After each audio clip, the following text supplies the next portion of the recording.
morning, Westeros! And welcome to our Morning Throners podcast. I'm Nelson. I'm Jeff. And I'm Kyle. And we're your Morning Throners. And welcome back to another episode of your favorite Song of Ice and Fire podcast. We are your Morning Throners with Cersei 8 on deck. Gentlemen, how we doing? Pretty good. Pretty good. This chapter, I feel like it's kind of all over the place. Cersei's having a ton of like half-page conversations. Cersei's all over the place, so... Yeah, oh yeah. She's losing it. This is her descent into madness, right? I mean, it has been, but... Yeah, give us a little synopsis and thoughts, Kyle. I honestly, she talked to so many people, had so many weird dreams and stuff. I don't remember the exact order. The synopsis is pretty crazy. There's a main thing at the beginning. Loras is dying is what they say. Loras is dying, yeah. And then I think the second biggest thing is Cersei has Flashback a dream that she's kind of been alluding to for most of the book so far. Yeah, she talks more about the fortune yeah. teller. Yeah, exactly. So those are the two big things. I did enjoy that we got the full dream pretty much now, which was, not enough of this one quote here, one quote there. Bam, dream. We can now kind of talk about it, speculate it with everything. Exactly. I mean, yes and no, though, because there's still, I'd argue, we don't know really the whole, I'm going to screw her name up, Malera. We don't really know what happened to her, if that fulfilled because she's like, you're going to die tonight. But then she only ever really mentioned that she died in a well. I don't know that it was the same day. I'll just say I don't think Death was saying tonight, but Death was in the room tonight. Like, it's near. It's coming for you. Like, it'll be here I don't soon, remember the exact quote. So yeah. We got it. Don't worry. We'll get to it later. So I'm sure we'll read the whole thing. No, I was thinking we're going to read the whole thing. It's literally like 3 pages of just that quote. So I had to be selective. Yeah. So Kyle, thoughts? I mean... I still think this is Descent into Madness. I don't know that I'm 100% believing the whole Loras story. It kind of sounds true, but like this dude is also not 100% trustworthy, right? Like this dude, as in Rain Waters, you're saying? Yeah, like shitty people in shitty places that could be like paid off by somebody else, or like their loyalty only goes so far. And I like that thought. The only thing I have against it is. And I don't think this is really a big knock against it. And like, again, we're getting towards the end of the book, so we don't know too much more ahead of this than you. And there's one thing I want to talk about before we get into that. But along these lines is the only problem I have with that. Like, I agree with everything you just said. Is just this seems like there's too many people there that like you wouldn't be able to keep the truth hidden for very long, maybe a couple days, right? Until someone who actually knew that, like, hey, Loras is actually fine, and like if that's what like the claim is, Loras is fine and chilling on Dragonstone. Like, okay, maybe we can play this joke to Cersei for a week, but eventually that's gonna, you know what I mean? Like, how long can you really hide that truth? The only way you could is if it was truly all 100% Tyrell men on the voyage, which I don't know. I'm assuming there were some Lannister people that had to even then, that's tricky. Even like Arrayne, right? Yeah. That's what I'm saying. Like, if 100% of the party was like, all right, like let's keep Loras, let's send this tale and. So Loras, I don't know, can do something. That's the speculation. But all they have to do is really get south of King's Landing with the fleet, right? Sure. Like, I mean, the fleet's gone. Cersei in this chapter, and maybe we should just get into it for some of it, because Cersei says, like, okay, it's good. Like, she says it's a good thing the fleet can go. Like, we need them over there. The Reach is getting attacked. Like, in this chapter, she's considering, like, this is a big problem we need to deal with. Last time she didn't care because it was Marjorie that she was kind of spurning by not giving a fuck. Well, no, but now she's like, on our list. That's our kingdom. We need to go save that. So I don't think she's super against the fleet leaving. What I'm saying though, Nelson, is that like they only have to lie to her until then, and then it doesn't quite matter as much if they get found out, because like shit's already underway. I guess my problem is it seems like you're claiming the whole point of the lie is so that we can get the Red Wine fleet out of here. My point is you don't need a lie to get the Red Wine fleet out of here. Cersei would have sent the Red Wine fleet. Like, Cersei wants to send the Red Wine fleet out anyway. So then I guess, what's the point of the lie? Do we know Dragonstone actually got taken? No. All we know is Arrayne showed up yesterday and told. So then that's the point of the lie, I guess, is like the lie is that Dragonstone is taken and everybody's out. They just said fuck Dragonstone. Okay, that makes sense. They basically Dragonstone, Loras showed go up. west. I see. Yeah. Loras showed up, said, fuck this place, let's just go, and they just left. Yeah, our house is getting destroyed. That makes sense. Like, you go back, you lie to her, buy us a week so we can get fucking south. I like and that. on the way. Early predictions. I've thought that this like could this be a lie, and my thought was always some of this has to be true because it would be too hard to hide the whole truth. Because I wasn't thinking along those lines. I was thinking maybe like the first half is true, where he took a couple arrows, but he didn't actually get boiling oil poured on him. So like, yeah, he's fucked up, but he's not like on death's door type thing. So like, yeah, people saw him get fucked up. People saw him take arrows. People saw him get hit by maces. So it would be believable that he's on death's door. But Okay. kind of like what the waif was doing with Arya. Right, like one lie, one exaggeration, right, or whatever, one mistruth, or that type of shit. So Yeah. And right now, you just need Arain Waters to be on board. exactly. It seems like he's the only person that's really given the news. Yeah, and I mean he could be bought because he already seemed pretty untrustworthy, like and unqualified, right? Like I think if he's your, and I'm not saying he was your like gotcha on this whole thing, but I think he's an easy person to sway. Yeah. So the one thing I do want to talk about real quick before we get into the actual Cersei chapter is what I was found interesting was, and you guys probably don't know this. This is the 36th chapter of Feast of Crows. There are 45 chapters in Feast of Crows, so we have 10 left, including this one. There are 12 POV chapters, POV characters in Feast of Crows. One of those is Aerys Oakheart, who is dead, so we're obviously not going to get another one of his POVs. But I guess my point is, we have 10 chapters left, including this one, and 11 characters. So at least one of the characters that we've had POVs from, we're not getting again.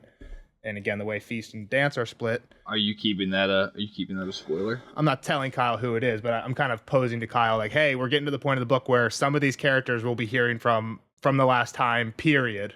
oh, period. Okay, they're not even in the next book. That's my point, is some of these characters, right? And like I said, there's 10 chapters left. Do we think any of those are going to be double ups, right? Like, are there going to be 2 more Cerseis or 2 more Jaimies or 2 more Briennes or something? In that case, then there's even less of other people that we're seeing. I think you'd have to lay them all out, too, because I can't even think of 10 people. Yep, so I got them. So the people we got are hang on. Aeron, Dampere. I was gonna say Aeryo. What happened to him? Arios, 2. Okay. He's alive. He killed Ares last we saw. He was one that killed Ares, right? I know, but that's what I was getting at. It's like you're counting him as one of the 10 or Yeah. 11 probably. So, He's one. but we haven't seen him since that first chapter. That means he's due. Well, we saw him in the Ariane chapter. Yeah, but like I know, but that's the same as saying like you saw. You're right. Okay. Some of these characters aren't Cersei, Jaime, Brienne level. We've only seen them once or twice, right? So, but here we got Arion, Dampere, Aeryo, Hota, Cersei, Brienne, Sam, Arya, Jaime, Sansa, Asha, Ares, who's dead, so don't count him, Victarion, and Arianne. I mean, there's like 4 in there that could easily be not seen again. Asha, Victarion, Aeryo. So I think maybe we get another Asha. I feel like we haven't gotten much of, but maybe that's in the next book even. I guess, but you just said kind of that they're not in the next book. I'm not saying that none of these people are in the next book, but definitely the focus is not on these stories. Well, hang on. Let me finish that thought because, like, I feel like I just jumbled that whole thought. But my thought was, I guess, that maybe she gets moved into the more North story, right? Because that's what we're missing is the North. That's a fair So, thought. like, if she is kind of heading that way, I could see her moving to that book. That's guess. fair, and things like that do kind of happen. Okay. So Yeah, I'm yeah. not going to tell you you're right in this case, but those types of things happen where a character will maybe I got leave you. this book and show up. Yeah. But for the most part, characters in this book are this book, that book, or that book. So Well, I'm assuming we get a Tyrion at some point, so he wasn't in this book. But exactly, yeah. So I think I kind of told you, like, you can think of 3 main people who are going to get in the next book are Jon, Dany, Yeah. Tyrion, right? Those are people who are main characters. We have not got anything in this one. So unless a head shows up for Cersei, that matches. In that case, we might All not right, get let's jump any in. Tyrions. Let's jump in. Well, we never finished the who we thought it was, I guess, Jeff. But like, it's not Brienne because I saw she was next. I mean, like I said, I think we still have enough that I'm not. I guess I didn't need to jump back into this conversation because I'm going to say we have enough left that aren't vital characters. Any of the main ones that you think are done? I guess that's a better. I mean, I could question. maybe see Sam being done, but that would be a bad spot to leave him. I think just kind of one off of Old Town, like he's so close to his voyage, that'd be kind of bullshit. Who else? Sam. Arya just woke up blind. Sansa, we haven't seen in a while. She's in the Vale. Cersei was this chapter. Jaime's at the siege. Brienne was at the Quiet Isle. Yeah, I don't. Well, Brienne's next. I still think we see all these people again. That's where I'm at. My The main prediction. ones. Okay. Yeah. I didn't want to spend too long on this because we do have a decent chapter to get into. So just kind of wanted to point out to you, like, hey, say goodbye to some of these guys because or appreciate It's it while coming it at lasts least, because it might be the last you get, and then you're waiting for us for new ones. So Starting off this chapter, we have some shitty weather up in King's Landing that's keeping Marjorie inside. Yep. She's just listening to the Blue Bard. Cersei too. She stayed. Yep, she stayed inside. Everyone's staying inside. Shitty weather. I don't really know the point of this, but then they say, yeah, but Cersei was having a shitty day too until at the very end of the day, on the evening tide, in comes sweet Cersei, the ship, carrying Arryn waters with this news that we just talked about, right? The Loras news. Yep. I want to know who was on the ship now. Now that there's like a lie out there, maybe like who took this mission? Well, again, this could all be true. Yeah, it could be true. Could be a potential lie. These dudes on this ship might have never been off the ship, as the other side of that, I guess, right? Like this ship could just be crewed, and they could have sat in the bay the whole time and never actually seen what happened in there as well. So they might not be part of the lie. But they'd be like, wait, we just fucking turned around real quick, like. Well, the siege broke or something is the news they got, right? Like, well, we know who crew. Yeah, we know who selected the crew for the ship, or it was Arryn. Arryn had a crew selected. Pycella's like counseling against it, like, no, you should use wiser men who are more seasoned. Arryn was choosing a bunch of young guys. Well, there you okay. Yeah, that's. So I would say they're loyal to Arryn. Does that mean that they're all going to keep their mouth shut about if there's some secret to go around? I don't know if that's true. Not if there's money involved. There's like a saying, like once it's 3 people, it's not a secret anymore, right? So for sure. Yeah, and the sailors are known to have rumors out there. Exactly. But so he comes back, bam, took Dragonstone, awesome. Yep. Red Wines are now taking their navy back to the Reach. We hear that Euron is getting ballsy in Cersei's mind, right? He's heading the attack on Old Town. Yep. Yeah. Yeah, so this is where you guys might want the map. She talks about a few things. This is why I sent you guys the map. The map for this chapter is interesting because we're in King's Landing, but the map that we're talking about is actually kind of the Reach. Yeah, so she says basically, okay, we get the recap of what's happened from what we knew about. The Shield Islands are taken, and the Ironborn are raiding up the Mander River, so towards Highgarden. Probably not that far, but like along that way and attacking villages and stuff along the river towards Highgarden, up that river. But yes, like Jess said, he's also gone down and they've attacked the Arbor and the small islands around the Arbor. There was only a dozen ships left of the Red Wine fleet, and they all got destroyed or taken. And now there's reports of the Madman Euron Crowseye sending ships up the Whispering Sound towards Old Town. So this is like a similar situation to the Shield Islands in Highgarden, but now with the Arbor in Old Town. So a little bay. Exactly. We're kind of taking over the entire southwest coast. And Arryn's like, yeah, Paxter was getting ready to sail when I left. He's probably on the way already. Yeah. And then there's some weird, like when they have this conversation about Cersei or about Loras, it's weird. We don't actually get any of the information here, at least any of the specifics. But I think the interesting part about this conversation with Euron is like they exchange like weird glances. Arryn, right? Arryn. Yeah. What did I say? You said Euron. Yeah. Sorry. Yeah. When she's talking with Arryn, they like exchange some weird glances. Like she pulls him down to the window seat and asks him if they have Loras to thank for this triumph. And his smile vanished. And she's like, "Some will say so." Is that just like his smile vanished because Loras is fucked up? So he like doesn't want to talk about this, or is? Well, it could be. That's the way it sounded to me. It was bad news. Okay, I was wondering because later he like kind of has like a wicked smile at some point, and I'm wondering like, is he afraid that Cersei doesn't want to hear that Loras was the hero because he knows she doesn't like Loras, so he's almost like afraid to tell her this part that he kind of was the hero and he might get all the credit for this. I think the other part of it too is that a lot of people we know end up dying because he wanted to attack, right? So some people that lived and their families will probably be like, yeah, Loras, what a hero. Yeah. The people that died, they're probably like, why the fuck did you have to attack? Like, we probably could have. We had a tunnel going. That would have worked. Yeah. We were fine. Yeah. Yeah, they definitely didn't seem too excited with his plan and the way he carried it out. Yeah, so I kind of alluded to it. Basically, what we learned is he showed up, took command, and then there was a tunnel going on. And, like, Paxter was working on a tunnel to get under the wall, and Loras, like, basically took command and like, no, we're attacking now. And 1,000 men died from it. And she's like, well, what about Loras? Did he die? And he's like, not yet, but he's gonna make 1,001. Like he's getting there. Yeah. Like we were talking about.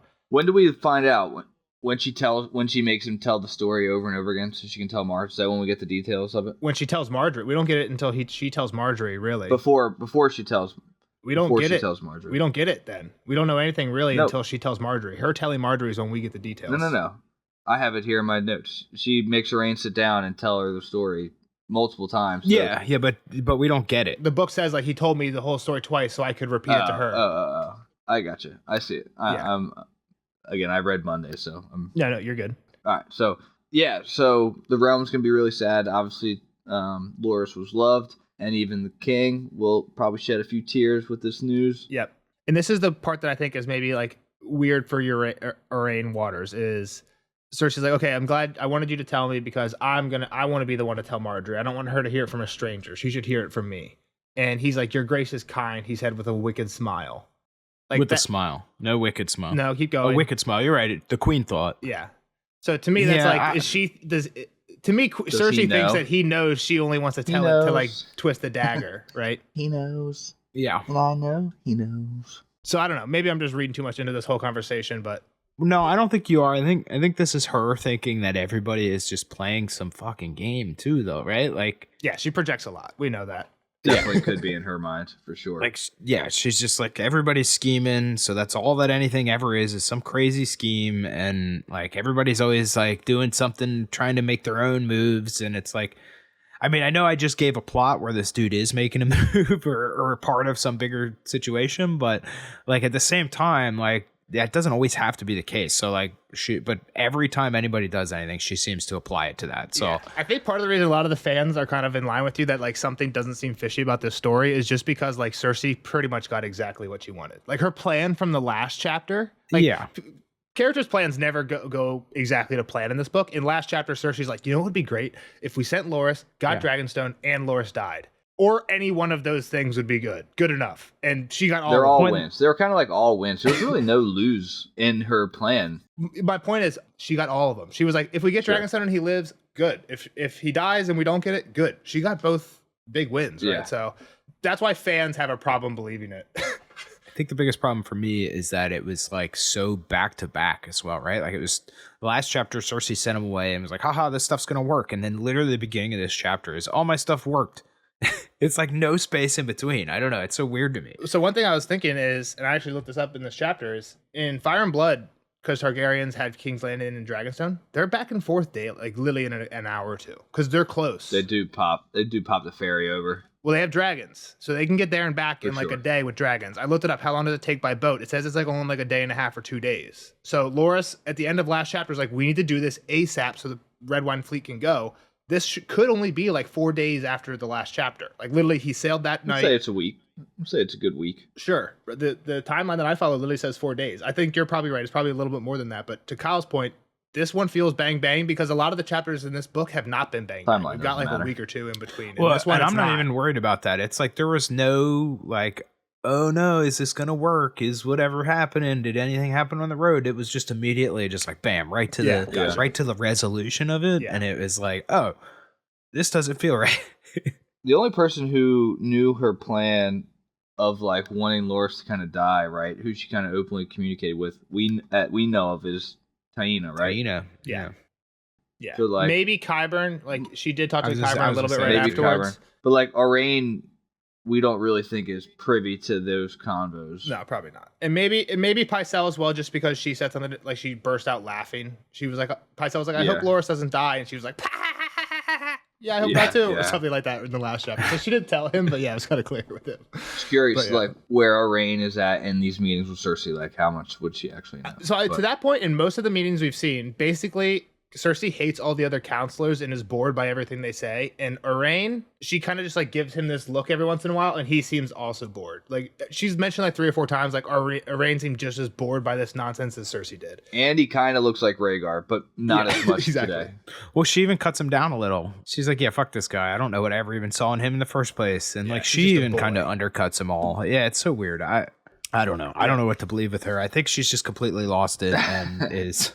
I wouldn't read too much into her readings of other people either because she does seem so far gone. So one thing I will say to you, and I don't want to think too much on it now, but a lot of people reread Cersei chapters very differently once you have basically the prophecy we have in this chapter. Like, yes, she's crazy, but you understand why she's crazy when she has a prophecy that says like, hey, there's going to be a younger queen that takes you down and takes everything you hold dear. And now here's Marjorie who has Tommen in her lap, right? You're like, okay, what's everything I hold dear? It's Tommen. Here's Marjorie, younger, more beautiful queen. Like, stop. Even though Marjorie has done nothing in the real world to be like, I'm your enemy, Cersei. Cersei has this prophecy is telling her Marjorie's my enemy, right? So I think that's a big She's been crazy since the beginning. I don't know. She's even before this Marjorie showed up, I guess is what I'm saying. She's been crazy before that. So, but couldn't that be motivated by this prophecy? Again, we can get into it. But let's get to the prophecy. Oh yeah. All right. Yeah. So she makes Aurane tell her story multiple times because she's about to go tell Marjorie. So she goes down to the Maiden Vault and tells Marge and her friends the tale. And turns out Loras took some quarrels on the way in. He was first through the gate. He did try first with a 1v1. Yeah, no one's gonna. That's like me being Vader in Battlefront 2. Nobody wants that. People do respect the 1v1 in Battlefield 2, but I think it's interesting, Jeff, because I think this is a case where you could. Roland Storm is in this castle, being sieged. You're not going to win long term. What, you think Stannis is coming back for you anytime soon? He could get sieged and then survive, right? It's like, all right, shit, sorry. Maybe, but I think... I don't know. Once you start denying somehow... You could deny this and then yield and then take you as a prisoner. It doesn't sound like Loras wanted to kill everybody. I think the reason not to do 1v1 is because if you do 1v1 and Roland Storm actually kills Loras, is there any thought that the siege actually ends? Like, Cersei's not called... Cersei doesn't care. Cersei's not calling this off. Screw it. Yeah, so all you did was risk your life for nothing, pretty much, yeah. Yeah, for sure. There's no respect there between... Especially when you're dealing with the disrespectful, right? Yeah, like, even if Loras would have wanted to honor it, he's dead at that point. Once he's lost, it's not up to him anymore, and the next guy up's not going to honor it. The same thing to the people on the gates. Well, all right, screw it, we lost. We're just not going to open the gates. Like, keep sieging us. Yeah, exactly. It could go both ways, too. Yeah, right? The inside guys could not just give it up. Yeah, exactly. Right. So, but she's making him out to be a big hero. Took some quarrels as he was still fighting. Got hit with the mace in the ribs, and then he got hit with some burning oil. So, he's all but dead. Ha ha ha. Yep. She has a laugh in her face. The one interesting thing here, too, is it's cool. When they do break the gate, he's the first one through, and the quote says, he rode straight into the dragon's mouth. This is kind of metaphorical, but it's also Which is literal. Because in Dragonstone, the gates are huge dragon's mouths, exactly. So, like, I want some fan art of, like, Loras, white cloak, Morningstar in hand, charging with a horse, leaping over, you know what I mean? That's got to be a badass picture. I don't know if there is any, but that'd be sick. Somebody had to have drawn that, Morningstar being your weapon is a bold strategy too. Yeah. Well, I also appreciate, like, hey, you put your life on the line in the 1v1 first. Sure, and he's first through. He's a badass dude for sure. He did kill 1,000 men that probably didn't need to be killed, but yes, badass. Yeah, well. That's Cersei's fault. So let's talk about why, just really quickly, Kyle, what are your thoughts on why Loras went this way in attacking Dragonstone instead of just kind of doing a siege like Jaime's kind of, or they've been doing on River Run? I don't know that there was much question there, right? Like, that was kind of the whole last Cersei chapter, was he was trying to get the fleet free as fast as possible. Exactly. And Cersei said, you're not allowed to take my fleet. You think that's it, Nels? That's what's in the book, I'll say. Okay. That's what the book tells us for sure. Yeah, well, okay. Or do you have a spoilery thing that you think is a different motivation? Because if you do, I actually don't have one off the top of my head. There might be one that I'm missing, but... I just think about Renly and where his motivation could lie to attack a Stannis fleet. I think it's Stannis castle. That's true. That makes sense. I didn't think about that. Just getting revenge on Stannis. He knows Stannis isn't in there. Is he really that mad? Like, he's not that mad that they are taking the Red Wind fleet up to go, I'm going to be the first through the gate, right? Like, he seemed pretty adamant of, you need to go protect Highgarden. Yeah, but... Well, I will, to Jeff's point, in the last chapter, I think he definitely was on that stance, but he wasn't super, like, over the top about it. Marjorie was. Like, she was demanding, like, command me. Loras was like, hang on, like, no, please, like, let me go. I'm just going to throw it out there. He's mad at this castle because they killed Renly, right? Yeah, I think that makes sense. Yeah, I never thought about that. That's why he wants to really go attack these people in the castle and not just win the siege. Yeah, but I never thought about that. I think this is a thing where it's probably not a one reason. It's probably like a mix of everything. Like, one thing that Cersei said in the last chapter that I don't think is 100% the reason, but it's probably a good 5-10% is he's a young knight. He does want to be a hero. He wants to be remembered as the hero. He kind of has talked this with Jaime. He's like, I'm better than you were. Like, he's cocky. This is definitely an opportunity for glory. Yeah, exactly. So again, I don't think that's why, but that's part of it. So you turn into Two-Face because you got boiling oil on your face, and now you live long enough to see yourself become the villain, maybe. Sure. And I think when you mix all these things, right, the thing that Kyle said, just like what the book said, we need the fleet to go, and we need to free the castle. You mix what I said, like, he wants to, there's a little bit in there that he does want to be a hero. And then the thing that Jeff said that I didn't think about at all, I think there's some revenge proof to that is, revenge. He doesn't like Stannis. Yeah. So, yeah, all good. All right, so she's like, hey, he's all but dead. Marge, like, sorry, but he's gone. And she's like, nah, fuck you, I'm not having it. She also, at one point, Cersei was like gonna leave out some details, and Marge was like, no. And all the cousins were like, oh my gosh, this is awful. And Marge was like, no, you tell me what happened there. Yeah, tell everything. And I command you, I think. Yeah, she did command her. Yeah. This is one of those things too where it feels like she doesn't even believe Cersei. That's kind of the way I read that, at least. Like, yeah, or you just don't want to believe it. You're in disbelief. Yeah, well, that too. Yeah. Like Well, it's the also disbelief. you're kind of playing a little bit of telephone, right? Like Arain isn't a doctor. He doesn't know the state. Like again, you could probably tell someone's super fucked up, but he's hearing from the maesters. He's translating what they told him. And then he told Cersei, and now Cersei's translated, and I'm sure Cersei's taking the worst, right? So like, yeah, like you're losing things in translation a little bit, I'm sure. But yeah, she's like, Jaime will put it in the white book, insinuating he's dead, and that's what kind of pops off. Like that's what pops. No, he's not dead. You will not. And Cersei's like, now you know how I felt when Joff died. And she's like, I'll leave you to your grief. And she's out. Goes back to her room. Yep. As she's going back to her room, she's like, damn, the Tyrell's about to be really sad. All of them. Even Mace, right? Yep. And she's like, we're going to have to put on a good funeral just to show good face and build a nice statue of Loras for his victory. Yep. She's like, I hope the news of Loras' death kills Olenna. She's thinking about all like what the news is going to do to all the Tyrells. Like Marjorie's going to cry, Mace is going to cry, but he can't blame me. Like Loras asked for this himself. Olenna, hopefully she just fucking dies when she gets this news. It's crazy. Kyle, you want to say something? I was just going to say now she's like kind of realizing that she has to continue this lie of Loras was honorable, right?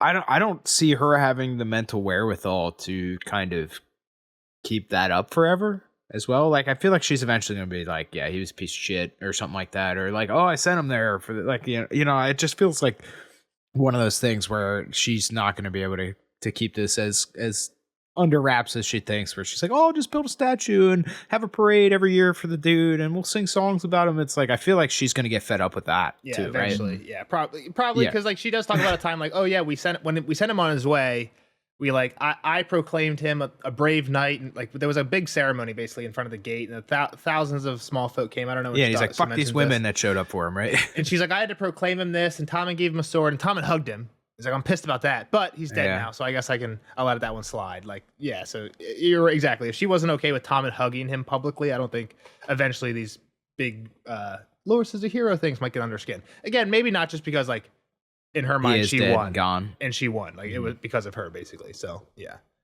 The other weird thing here is shows up the next morning. That's exactly. I was gonna say Taina wasn't there at night. Cersei hasn't slept. She's too restless. But Taina's not here. Again, I think it's just interesting because it's being called out. Like again, everybody's suspicious. Like, what's up with Taina? Is there something weird going on? Kyle's even said it. Like, is she a Cersei? Like playing both sides of the fence. Yeah. Whose side is she on? And then after there's a bunch of weird stuff with Loras going on. It makes sense, right? Marjorie would probably want her friends about her, but also is Marjorie over there scheming, right? Like that's that's kind of where my mind goes a little bit. If she's in like pure disbelief, like no, I don't think he's gonna die, right? In Marjorie's state of mind, it's like he's gonna pull through. Yeah, that's what Taina's saying, right? Yeah, Cersei's happy, and also like, oh, let's go light some candles for him and the Sept later, just me and you. But all the cousins are like grieving him. Marjorie probably is like, all right, how the fuck? Like she does send a maester, right? I don't know if we find that now, but Marjorie is sending people to go at least figure out like what the fuck's actually going on there. So maybe to Kyle's point, we'll get the truth of it later. Exactly. And I didn't mention this when I was on this train of thought, but when I looked up how far it is to Dragonstone, I was like, is it by ship? And I found that's only like a day or two. If I'm Cersei, like, I feel like I'm going to Dragonstone just to fucking get eyes on it, plant my flag. Yeah, just like, you know what I mean? Like walk around and be like, haha, fuck all these people that I hate that used to be, you know what I mean? Just, it seems like a Cersei thing. It's like, especially if it's only 2 days. I guess. Yeah. She's got shit to do though. I don't know, man. She thinks she's too important for that. Yeah. That's beneath her. That's true. They get into that in a little bit. Yeah, that's true. Well, do they? I didn't even think they did. But yeah, I still think that's beneath her in her opinion. Yeah, they do. So the next thing is, next day, first thing every day on Cersei's agenda, news of Tyrion. What we got? 4 today. Who's here? Who's next? In one head. It is a busy morning. Yep. So bringing in the head first. Let's see what we're working with here. We've gotten 6 so far. This is the 7th head. Might be good luck. And the quote here when so it's the Tyroshi guy, short, fat, sweaty. He has this fancy chest. She's like, I care what's in it. He goes his whole spiel. This is for you, justice, blah, blah, blah. And he opens the thing. I bring you justice. I bring you the head of your Valonqar. Boom. Interesting word because this has been popping up in Cersei's vision, right? Yeah. Or prophecy memory. It pops up later. She might have said it a couple times, yeah. And do you have any thoughts on what it is, Kyle? Maybe let's get to it later, I guess. Okay. Where was it? The continuation of the quote that I was just reading says, the old Valyrian word sent a chill through her, though it had also given her a tingle of hope. The imp is no longer my brother if he ever was, she declared, nor will I say his name. It was a proud name once before he dishonored it. So you're asking what Valonqar means? Is that the question? I'm just finishing the quote. I think there's maybe some context clues there. Is it a Game of Thrones word? Game of Thrones word. Yeah, it's a Valyrian word. Yeah, it's like Valar Morghulis. Same language. Yeah. I mean, to me, I thought there was something later when she talked to the witch. It's mentioned later with the witch for sure. More of it. Yep. Yeah, and maybe that'll jostle my memory a little. I forget what I had intended. That's fine. To predict Yep. it. We can get there. Let's bang on then. So head comes out pretty early on. She's like, "That's fake." Yeah, not him. She calls him on it. I like her tactic of like, oh, or I guess it's more later than now with the people with the head, but she's like, all right, this is a fake. Get the fuck on. Qyburn, take his ass. Like, seems to be where the prisoners go, is down to Qyburn. Well, so this is interesting. I think last time we saw a head, it wasn't 6. So we haven't seen every head. It was like 2 or 3, I think. Maybe even 1. But It might have been the first one, yeah. when it's the wrong one, she thinks to herself, I don't want to discourage this. I could punish this guy for bringing me the wrong dwarf. I can't hang the guy from the walls because then no one's going to bring me a head. Yeah, seems like she's had a change of heart on this, right? She's giving this guy to Qyburn. Might not be able to feed himself pretty soon. I don't know though. This dude lied pretty hard to her, to her face. I feel like the other guys kind of were like, well, maybe, and moved off of it. Where this guy's like, well, like I took his eyes because they were rotten, so I put glass ones in there. So I put the wrong ones, and Well, she's like, he's old, too old, bald, like doesn't look anything like him. And he's like, at least his teeth. He's like, oh, we stole his teeth because he had gold teeth. And this guy's like, well, at least his nose is like, I wouldn't lie to you though. At least his nose is cut off. And Cersei's like, it's because you fucking cut it off. Like you owe him a nose, and that's where let's set to Qyburn so you can get his nose back.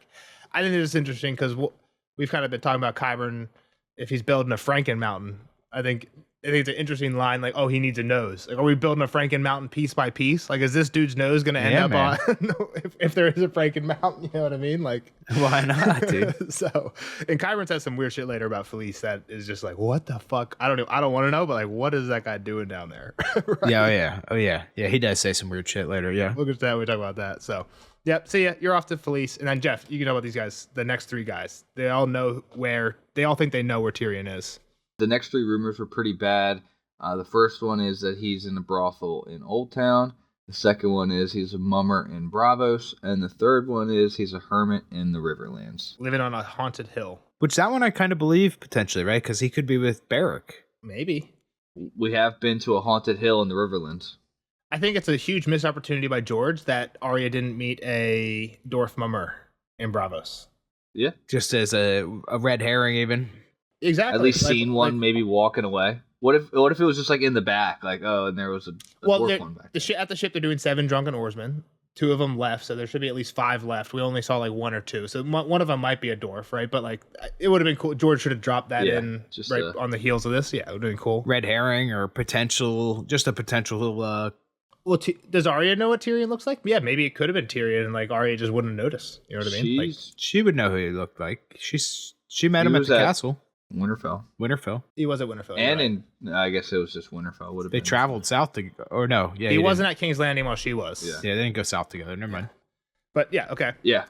So I do like this tactic by Cersei, where it's like, oh, okay, you've got this lead. You're gonna take some of my men and see this lead out. And if it's Tyrion, great. If not, you're fucked, basically. And it just weeds him out pretty quick. Like, okay, like whether you made this up straight or like you're not confident in it at all, stand behind your words, basically.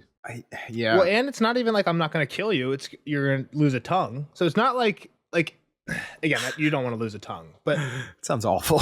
What Cersei really should be doing is you don't want to make people not take your knights. Like, say Jeff, you come to me and you think there's a 80% chance this is Tyrion. If I tell you, hey, if you're right, you'll get rewarded, but if you're wrong, you'll lose your tongue. Are you betting your tongue on 20% chance? No, you know what I mean? Like, you want to sway that. You don't want that punishment to be super. You need to almost have eyes on him to be willing to do this. Well, that's the other thing I think is even 80% is generous here, Nelson. These guys just have like weird stories of like, well, I saw a guy that knew a dude that was over here, and like they seem like they're chasing the money for the most part. And I think that's what she's trying to do is weed those guys out. But my point is like nobody knows exactly what Tyrion. I guess we've said it before. Tyrion is very recognizable, but no one but Cersei really knows like exactly what he looks like. Especially no commoner knows exactly what he looks like. So you see someone who fits the description, you could never be 100% sure. And now Cersei's telling you if you're wrong, you lose your tongue. Are you gonna bet your life on that, like, or your tongue on that? You know what I mean? Like Cersei should be like, you owe us 10 silvers. It depends on how down bad you are. Yeah, like Jeff said, I like the idea of a punishment, so you're not just having random cats coming in and giving you lies. But yeah, I think the tongue is a little bit too much. You're throwing away too many potential leads. I think you're looking at it too rationally. That's all. 100% for Cersei. All right, so time to get down to court. Taina tried to talk her out of going down. Like, let Harris Swift do it. Let's go play. We can go to a brothel, basically, right? Was it what'd you say? Let's go see what they're saying about the actual small focus scene about Dragonstone. And then we can go to this. I know this guy who turns iron to gold, water to wine, and girls to boys. Would you want to be a boy for a day? And she's like, if I was a boy, I'd be Jamie. And then I'd rule this shit in my own name. It wouldn't have to be through this Tommen nonsense, which isn't true because, like, still, Tommen only has it through Robert, not through you. So you'd still be like his ward anyway, whatever. Not really. And she responds to Taina saying, I would only want to be a boy if you stayed a woman, thinking that's what Taina wanted to hear. But then she tells Taina, like, no. And this is kind of what I was pointing out to Kyle earlier when you're like, she thinks she's too important to go to Dragonstone just for a visit. Here she says, we can't go fuck off her today because I can't let Harry Swift in charge. Like, the realm will go to shit if I leave Harry Swift in charge. Which is like, Cersei, guess who picked Harry Swift as hand? Yeah. You did. Yeah, exactly. So it's like, what are you doing? But she probably wouldn't have trusted really anybody other than Jamie. Yeah. And probably not even Jamie, actually. Well, yeah, she's definitely not a fan of Jamie right now. Yeah, she'd be thinking, like, how much could Kevin undermine me in one day? Exactly. That would be her thought, yeah. But yeah, exactly. She's the one that appointed him. Like, she should have faith in him running the realm. Yeah, exactly. Yeah. So Jalabhar Xo is the first guy. He's begging for men to help go take back his kingdom. Yep, the Red Flower Vale. Which has been going on for a long time. Since Robert's been king. Yeah, for years since Robert's been king. Just next year, and then he seems to not mind too much, and he just hangs out with all the people at court. Just kind of cool. Jalabhar Xo, Summer Islander from Red Summer. He's trying to take over a place in the Summer Island. Sam's hanging out with a bunch of cool Summer Islanders right in his last chapter. So cool. This guy's wearing a feather cloak and stuff. It's a cool drop. Similar name. Kahor Ko, Jalabhar Xo. Yeah. Kahora Mo, Kojo Mo, Zondo. Next person is Halin of the Guild of Alchemists, and he's like, yo, if we find eggs at Dragonstone, let us try to hatch them. Yep. So she's like, all right, go ahead and fucking try. You'll probably die doing it. Well, no, she says there won't be any. It's like, no. You think there's fucking eggs there? Yeah. She tells him if there were any, Stannis would have sold him. And she thinks, I'm not going to tell him this. I'm just going to tell him there aren't any, even if we find them, basically, because she's like, that's a horrible idea. Which is kind of like, Cersei's crazy. Well, what if you find one, though? What if you find one? Her thought is the last thing I would do is try and hatch it. Because I know how that worked for every she's like, Targaryen. let him die then, trying to hatch him. No, I think the quote is like, there's no way we would do that. It's like, that's crazy. Every Targaryen that tried to do that died. It ended in death and destruction. But that doesn't mean she doesn't have to be the one actively trying. Like, if you want to, you alchemists want to go take this egg over yonder, like, go ahead. Do what you want to do. Kyle, read the quote. She said, if any such eggs remained, Stannis would have sold them to pay for his rebellion, the queen had told him.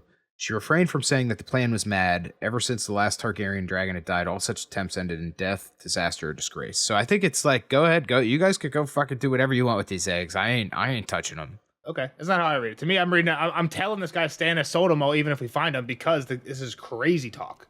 One, that doesn't mean that there's not some secret passageway that Stannis didn't know about that maybe an alchemist could find. Like, if you don't look, you'll never find it, right? Like, sure. So that's one reason not to tell him not to go look. Like, obviously, like, go look for the most precious.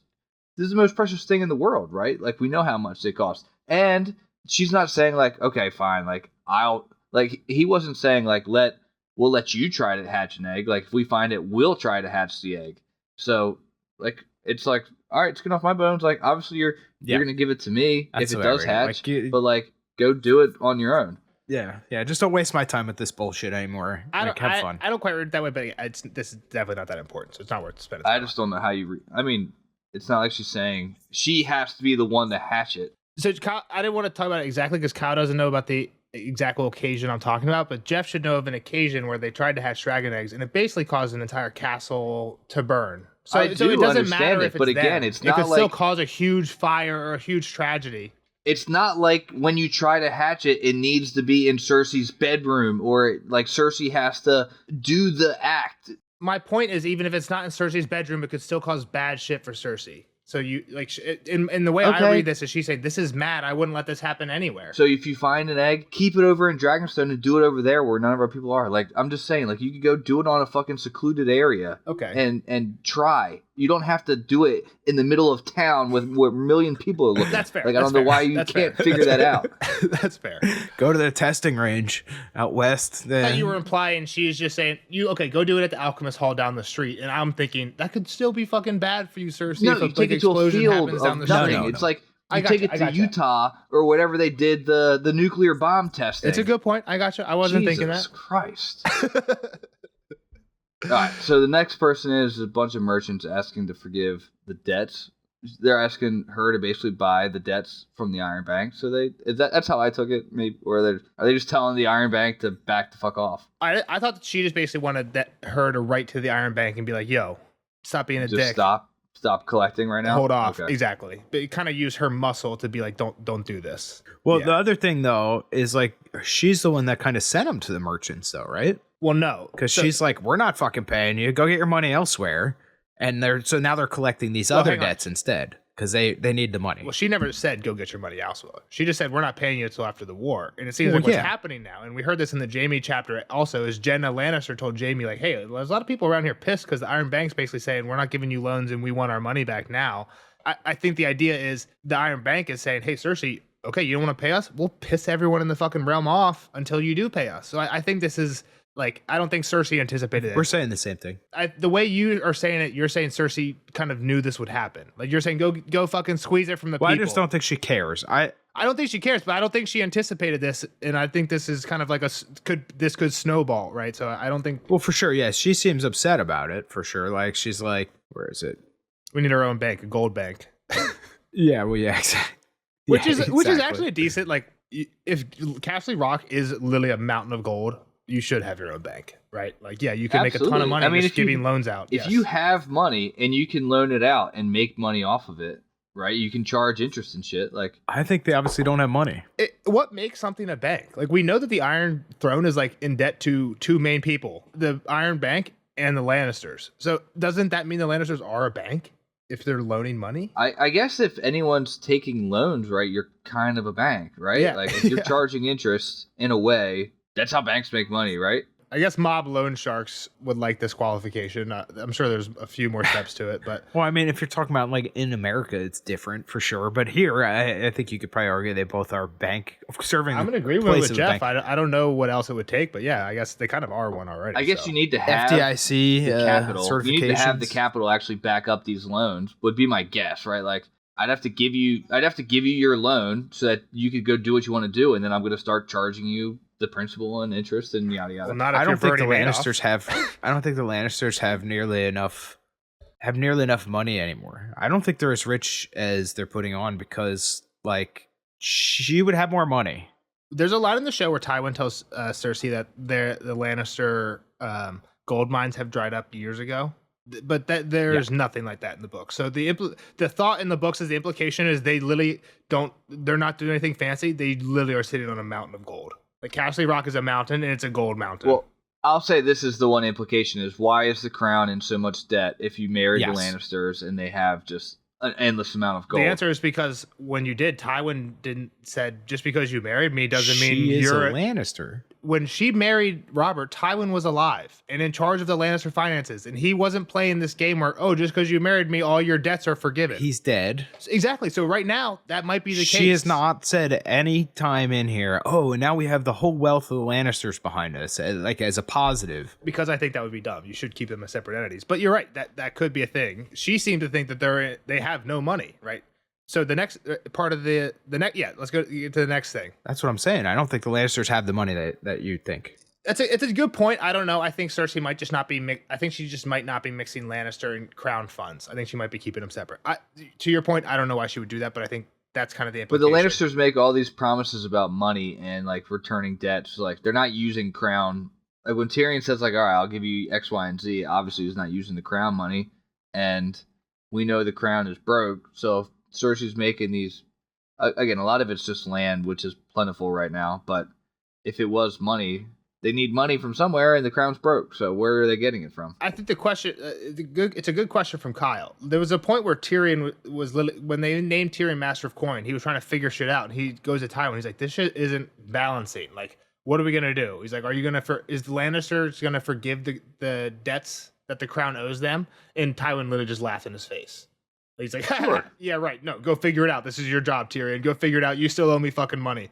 Right? So Kyle's question of how is Cersei settling that debt? I don't know. I think the implication is that somehow that's still there. They still owe this debt to the Lannisters, probably just completely frozen or something. But it's not like she's all of a sudden assuming. And that's what I'm saying. I don't think the money's there. I don't think she's all of a sudden assuming our family money is now the government's money. I'm not even saying that. I just don't think. I think that if she had money accessible to her, she would be spending it. I agree that I agree with that. So I don't know why she hasn't all of a sudden taken her house's money and put that into the crown. Because I don't think the house's money exists in the same way that you do. Why would you use your own money? This is like from a rich person kind of perspective. If you could charge people taxes and do X, Y, and Z of other people's stuff, so it's not yours, would be. I 100% agree with you, Jeff. I think, and that's 100% Tywin's thinking. And I think what Kyle's kind of implying is Cersei, in her mind, is there's no difference between Lannister and the crown. I am Lannister. I am the crown. It's all the fucking same shit. She's going to be the crown forever, yeah, right? Exactly. Like to her, she is going to forever. Like she's not looking to the after. So yeah, it's not like this will ever separate. Yeah. So let's go on to the next thing because it does kind of slightly relate to money. So is it Septon? Yeah, Septon's come in. So Septon Reynard shows up with 6 of the warrior sons. Including Lancey. Lancel, who has made it. Exactly. He's made it, and close to 100 other knights have arrived to become warrior sons, so people are piling in. Yeah. She was shocked. Lancel gave up everything to be there, but here he is. And Cersei gets pissed. She's like, what the fuck? Like, I asked for the High Septon, not you, Septon Reynard. What's going on here? Yep, and we'll get the nickname. This is a couple of Cersei chapters ago. I was like, Jeff, can we tell him the nickname? We get it here. Moon Boy has nicknamed this guy the High Sparrow, not the High Septon. And again, because we have problems differentiating High Septons because they lose both their names, right? George is making this religious joke how Maesters lose their last name or whatever, right? And Septons lose their last name too, but when you become the High Septon, you lose both. You're just the High Septon, and it's hard to differentiate. You call them the fat one or the one before the fat one. So this one is the High Sparrow, because we had all the sparrows coming to the city. So I love this nickname. Cool nickname. I don't think you would have ruined. That would have been a spoiler in any way if you'd have told me. It wouldn't have been, yeah. But Moon Boy comes up with it. So cool joke by Moon Boy. I think if there's any spoiler, it's that like he's kind of kept this like sparrow mentality in his appointment of becoming High Septon. Yeah, like not the non-corruptness, so basically. Who is Reynard? We obviously met him before. I forget. So I think he was like a corrupt Septon. He wasn't the High Septon, but he was a corrupt one that's been in the Sept, and he was scrubbing the floors the last time we were at the Sept. And basically, when she went to the High Septon, the High Sparrow last time, she was like, "Hey, every time I dealt with Reynard in the past," and he's like, "Well, look where Reynard is now." Like looks over there, and Reynard's scrubbing the floor. And he's basically like the game has changed. So here, this guy shows up. She's like, "Where's the High Septon? I sent for him." And he's like, "Well, he is not here. He's preaching."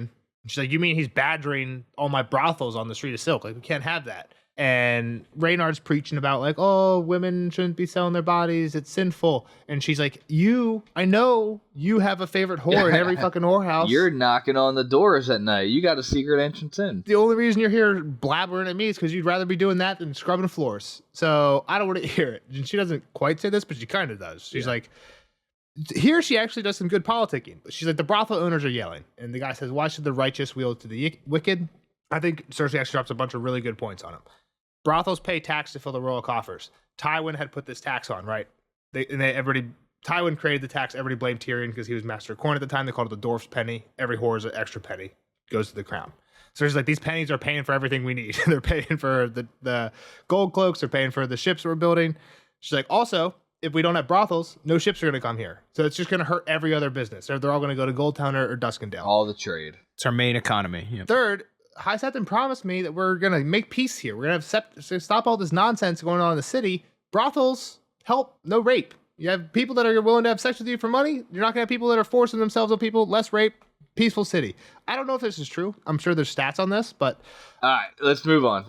Are we done with the whore talk? Basically, they need that money coming in from the brothels, and the High Septon, High Sparrow is trying to shut that stay down. in the Sept. Yeah. The first of her problems from thinking of like some, nothing hand wave, like, yeah, just get these fucking people away from me.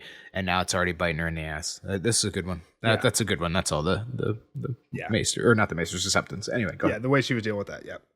Last little bit that we get is that Lord Giles is abed sick. He's the guy that's been coughing up a storm since we met him in the first book. Yeah. This is funny because he was supposed to show up. And he doesn't. Instead, Pycelle, his doctor, shows up and says, hey, he's too sick, he can't make it. And Cersei, we all know how Cersei feels about Pycelle. She's like, oh, fuck, this guy. Really? Let's see what he has to say. And she just straight up accuses him, right? First thing. She's like, he's always, like Jeff said, he's always been coughing forever.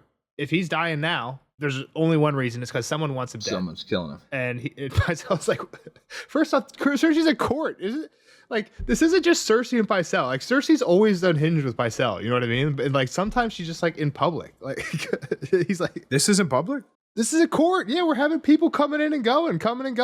I'm assuming she's sitting, like, on the base of the Iron Throne. And, like, people, like, sit, right? And I thought it was, like, in her room. No, we had these Septons come in. We had, like, I think this is, like, at the base of the Iron Throne type shit. She went to... Okay. Yeah, I mean, these people were petitioning her, so that's possible, yeah. So, yeah, Giles is unwell. She thinks he's unwell because... someone poisoned him. Who? And why? Marjorie Mason, the queen, right?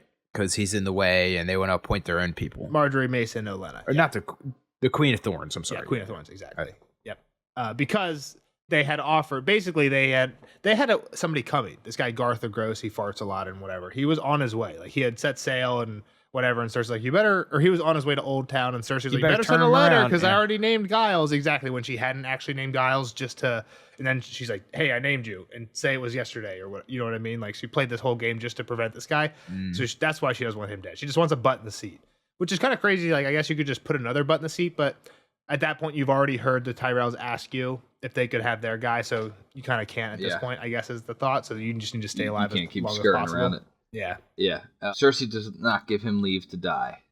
Yeah. Keep his ass upright. I looked up if what came out first, Dark Knight Rises or this. Dark Knight Rises 2012, this 2005. So Dark Knight Rises stole from Feast of Crows. Dark Knight Rises was 2012? I know, that surprised me too. I was thinking that maybe George stole from Dark Knight Rises on this one, but no, he was still ahead. Oh, Dark Knight Rises stole. Yeah, from George. Yeah. Oh, yeah. Okay, well that makes way more sense to me. So Moore came into court. She doesn't give us the details on them, and then Tom and her have dinner, and it's a quick dinner. We don't get a whole lot. She basically tells him like, "Yeah, you're lucky to be a kid, man. I'm out there ruling for your ass, and it's not easy." Yeah. And he's like, "Yeah, actually, I'd like to be there." And the whole time she's like, oh, I'm so glad to be queen. I'm so glad to be queen. And then now she's telling it, oh, it's hard work, Tom, and this is too hard. You're lucky. Heavy as the crown. Yeah, the one guy who can really kind of take her seat if he wants to. Yeah. He's like, yeah, Marjorie's telling me I should be there. And she's like, blah, blah, blah. I'm about to take her tongue. She keeps putting things in your head. I take your tongue for half a groat. And he flips out. You will not hurt her. I'm the king, not you. Blah, blah, blah, blah, blah. And this is fucked up. Cersei took him by the ear and dragged him squealing to the door, where she found Sir Boros Blunt standing guard. Sir Boros, his grace has forgotten himself. Kindly escort him to his bedchamber and bring up Pate. This time, I want Tommen to whip the boy himself. He is to continue until the boy is bleeding from both cheeks. If his grace refuses, or says one word of protest, summon Qyburn and tell him to remove Pate's tongue, so his grace can learn the cost of insolence. This is fucking crazy talk. This is wild. It's wild. Yeah. Whip this other boy, or else his tongue's gonna get, or else the other boy's tongue's gonna get pulled out because you spoke out when I said I'm gonna rip out your wife's tongue. Yeah. She's nuts, man. It makes it even more nuts is later when she has breakfast with him, she's like, oh, he's much more well behaved. Like, oh, I would do anything to keep this boy alive. He learned his lesson. I'd kill half the realm if I had to keep this boy alive. It's like, how? Wait, this like, kid hates her. It's like, how can you? He hates her. I believe she would kill half the realm to keep him alive too. But like, is it really she only wants him alive because of what she gets through it? Or is there some real, like, just like, I care about this kid, I don't want him to die? Like, I don't think it's completely selfish. She's telling herself she cares about him. Yeah, she's extremely selfish, and yeah, it's he's If he doesn't hate her now, he's gonna grow to hate her. Yeah, I mean, Yeah, I would say there's a lot of trauma building up. well, and you also understand Joffrey a little bit, right? It almost makes you Yeah. feel bad for Joffrey. It's like, Well, yeah, it was definitely an abusive childhood. was Joffrey like Tom in One Kid? I think it's a different story. I think it's a completely different tale. I think Joffrey was fucked from the beginning. I He think so kind of too. fed into it. He was like I think little it's a her. flip of the coin type of thing. It's like I think it goes into the Targaryens. Like one of every two is pretty fucked up. I think you got Tom and then you got Joffrey. Yeah, that's fair. So next, we're done with Tommen, right? He's off to bed. Yeah, Well, Dark Knight. Boris does not seem happy about it either, though. That's something I would say. He seems like even he is kind of put off by these orders now. He's like, I almost felt like "Ooh." he just felt like annoyed he had to do something, but Yeah, that's fair. Maybe I was reading it wrong. He glanced at the king uneasily. To me, it was like, oh fuck, man, this is awful. He's just a little Yeah, kid, I and you're making me guess. do this shit. You feel bad for Pate a little bit, maybe. Yeah, Yeah. yeah, for sure, and Tommen. Yeah. But yeah, So the so- last thing is it's a Dark Knight, which makes her think of the Stokeworths down in the Black Cells, and she kind of has a change of heart on Felice. She wants to send her back to Stokeworth because Lollis is now, whatever, Bronze the Lord of Stokeworth, Yeah. whatever the title is for Lollis. Yeah, lady. Can't have that. Yep, Lady. exactly. She's new lady, and then Bronn is Lord basically through her, exactly. And there's something in here. Cersei's like, it's good that Moonboy's still around because Tanda's dead now. Felice's mom, the one with the broken hip, right? She was still at Stokeworth. We finally got news that she officially died of a chill. She got killed. And Cersei's like, it's good we still got Moonboy around because with Tanda dead and Giles dying, we're running low on fools around here. And then it says, the queen smiled as she lay her head upon the pillow. When I kissed her cheek, I could taste the salt of her tears. And this is referencing something earlier when Marjorie. she'd broken the news to Marjorie, kissed her on the cheek. She could taste the salt of her tears, which is just like fucked up, right? So Yeah. So we're about to get into the dream. Yep. The dream is pretty heavy. Should we just kind of bullet point it through? most of it, I actually think we can skip and summarize in like a line or two. The one thing I do Yeah. want to point out is the very beginning and towards the end. So the first thing I say at the beginning is thing that you guys definitely didn't realize, and I didn't realize either. I saw this online somewhere and looked it I up. realized it. Don't put words in my mind. This dream mirrors very heavily another really big dream in the book series that we've had already. The opening of this dream does. She dreamt an old dream of 3 girls in brown cloaks, a wattled crone, and a tent that smelled of death. We have another dream that started very similarly.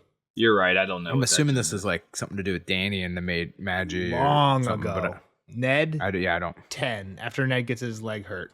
He's having a fever dream. He dreamt an old dream of 3 knights in white cloaks in a tower long fallen, and Lyanna in her bed of blood. In the dream, his friends rode with him as they had in life, and then he lists a bunch of northern friends. I definitely wasn't going Ned. I was going to think like a Danny dream. That's what I said too, Jeff. Yep. So hang on before you guys go too far. So in this one, I said she dreamt an old dream of 3 girls in brown cloaks, wattled crone, a tent that smelled of blood. Then there's the crone's tent was blah blah blah. Then it goes, there were 3 in the dream as there had been in life. And the second part of Ned. Ned's was in the dream his friends rode with him as they had in life. And I think there is a part later on where he says like there was 3 as there had been in life because he's George is just getting bored. again there's an intentional that this is something you can't say is not intentional, right? So I think it's too similar to say this is an accident. But Yeah, I'm sure it's intentional. I don't know that I understand the meaning, I don't know if I do either, but it's cool. the parallel. Yeah, not yet. Yeah, no, I didn't mean we And I wouldn't. didn't know this is. I'm not gonna say I noticed this one. This is again one I saw online, and when I looked it up, I was like, "Ooh, looking at them back to back is kind of cool." And actually, if you just read this dream is way longer, but if you read them both back to back, they're just like very similar language. Just like the whole like in the dream it was this, in life it was this, in the dream it was this. Like Cersei says, we laughed in the dream, and then we passed some shades in life we laughed, in the dream we passed some shades or whatever. But yeah, so besides the first part that I said, right? So old dream. Yeah, let me just run through quickly kind of where we're at, right? Yep. So it's her, Cersei, she's kind of watching from above too. Like she sees young Cersei. Third person perspective. Yeah. Yeah. And then 2 friends, Jane and Malera. Yep. First mention of Jane, is that true? No, Or- mentioned once or twice, but just like Okay. it mentioned here, but like In passing. Yeah. Yeah. Yeah. Like, oh, she was the safe one, or she was the smart Yeah. one, like something like that, right? Okay. So they had to wake the witch. When the witch woke up, Jane got scared. Maggie had warned the girls, like, you don't want to do this. Like, get out of here. You don't want to know. And Cersei was like, bullshit. Like, you're going to tell us what we want to know, or my dad's going to come here and kill you. And Don't you know who I am? That's where I have the quote picking up. 3 questions, may you ask? The crone said once she'd had her drink. You would not like my answers. Ask, or be gone with you. Go, the dreaming queen thought. Hold your tongue and flee. But the girl did not have sense enough to be afraid. When will I wed the prince? She asked. Never. You will wed the king. Beneath her golden curls, the girl's face wrinkled up in puzzlement. For years after, she took those words to mean that she would not marry Rhaegar until after his father Aerys had died. I will be queen, though. Malice gleamed in Maggie's yellow eyes. Queen you shall be, until there comes another, younger and more beautiful, to cast you down and take all that you hold dear. Anger flashed across the child's face. If she tries, I'll have my brother kill her. Even then, she would not stop, willful child as she was. She still had one more question due her, one more glimpse into her life to come. Will the king and I have children? She asked. Oh, aye. 6 and 10 for him, and 3 for you. That made no sense to Cersei. Her thumb was throbbing where she'd cut it, and her blood was dripping on the carpet. How could that be, she wanted to ask, but she was done with her questions. The old woman was not done with her, however. Gold shall be their crowns, and gold their shrouds. And when your tears have drowned you, the Valonqar shall wrap his hands around your pale white throat and choke the life from you. What is a Valonqar? Some monster? The golden girl did not like that foretelling. You're a liar, and a warty frog, and a smelly old savage. I don't believe a word of what you say. Come away, Melara. She's not worth hearing. I get 3 questions, too. Her friend insisted, and when Cersei tugged upon her arm, she wriggled free and turned back to the crone. Will I marry Jaime? She blurted out. You stupid girl, the queen thought, angry even now. Jaime does not even know you are alive. Back then her brother lived only for swords and dogs and horses, and for her, his twin. Not Jaime, nor any other man, said Maggie. Worms will have your maidenhead. Your death is here tonight, little one. Can you smell her breath? She is very close. Is this... Are we still going? So I just read that because I think you might have thought like that meant she died that very night, and I just think it's like, it's kind of near you, like it's kind of close. Well, like, no, actually, now that I read it the second time, I think Well, she's kind of saying maybe it's Cersei. I think that's kind of what Jeff's maybe implying. Your death is here I don't know. tonight. It sounded like Jeff just thought death was in the room, is what Jeff, like as in like the spirit of death. I was going spirit of death, like Yeah. she could see like the hooded cloak figures like up chilling, like Melara, I'm about to get your ass. I was going there. I think there's 2 ways to read this, and I honestly don't know if we know the truth of it. I think there's 2 ways. One is your death is tonight, like your death is here tonight. You're gonna die tonight. I think that's one. Straight up, I think that makes sense. The other one is I think your death is here, like it's with us tonight, which implies either I'm gonna kill you, Like, you're gonna or kill Cersei's yourself, gonna kill you. or Cersei's gonna kill you. Like jumping in a well herself could be a kill, or Maggie kills her. But yeah, I think there's 2. Either here, as in this room with us, or here, as in like it's gonna be tonight. I was going more spiritually. Or she's talking to somebody that's like fucking seeing the other side, and like Jeff said, it's just the figure that is going to take her is in her mind and presence tonight. I see what Jeff said. I think there's another option. Yeah. So then Cersei throws a jar, and in the dream she dissolves. In real life, she had screamed at them. This Pickle last juice. little part, though, I think is interesting. The Valonqar. So all that was left was 2 squinting yellow eyes, the eyes of death. The Valonqar shall wrap his hands about your throat, the queen heard, but the voice did not belong to the old woman. The hands emerged from the mist of her dream and coiled around her neck, thick hands and strong. Above them floated his face, leering down at her with his mismatched eyes. No, the queen tried to cry out, but the dwarf's fingers dug deeper into her neck, choking off her protests. She kicked and screamed to no avail. Before long, she was making the same sound her son had made, the terrible, thin, sucking sound that marked Joff's last breath on Earth. So I think this is the last point of the Valonqar stuff. Yeah, so that's what I was going to say. Is I don't know that this was actually a quote, and I did reread the earlier one. So I guess I have 2 potential options, and it's either brother or dwarf based on kind of the things that were said afterwards, but I don't know. Seems to me imply that whatever it is Tyrion is somehow Valonqar to Cersei, right? Yeah. Yeah, well, in this one she said something about dwarf, and the other one she said something about brother afterwards. That was kind of where I was at. Yeah. And in the first one, she said something about like he's no longer my brother. I will never say his name again. Yeah. And in this one, it's and clear. but the dwarf's fingers dug deep into her neck. So that's kind of where it was switched to something else other than Valonqar. So that was the only reason I used that. Yep. So interesting. So this prophecy also since she tells her basically who's going to kill her. supposedly, yeah. I mean, we get to that when she has this Qyburn talk a little later, right? Whether or not we believe that's going to happen. Well, I was going to say one of the things that I was kind of said earlier is once you know this prophecy, I think it makes Cersei on a reread different. And one of you guys said like, yeah, but only like I don't know if it makes her different, but it gives her reasoning to it gives her a little bit of understanding, motivation. Well, one of you guys said Marjorie didn't show up till this book, and I guess what I'm going to go with is if she thinks Tyrion is Valonqar and Valonqar is going to kill her, and she had this prophecy when she was 8, then no wonder she fucking hates, or 10 or whatever, no wonder she fucking hates Tyrion. She literally thought Tyrion was going to kill her since she was 8, right? So, like, that's back to Game of Thrones. That's back to, especially Clash of Kings. It sounds like a Cersei problem still. I don't know that that's a justifying her issue with Tyrion. I'm not saying it's justifying, but it definitely changes how you kind of see her, right? You understand motivation. She's not just like a... I think she's crazy. She's crazy, but she's not just like cruel for cruelness' sake, like Joffrey was. And I think there's a few parts of this chapter that kind of try to poke that through. I'm also going to say that her thinking that Tyrion is Valonqar maybe isn't like a bulletproof thought, right? Like, I agree. I don't think it's necessarily true. So, like, just because your 8-year-old self hurt, like, is it the same time too? Is Tyrion literally a newborn at this point when they go on to Maggie the Frog's tent? He'd be pretty young, yeah. Okay, so under like 5 probably. 8-year-old girl like making this statement on a High Valyrian word that did she know what that meant at the time? Like, did she have to go read a High Valyrian book to get a translation on Valonqar? Like, when did she figure that out? Type of thing. Well, like, there's a whole lot of.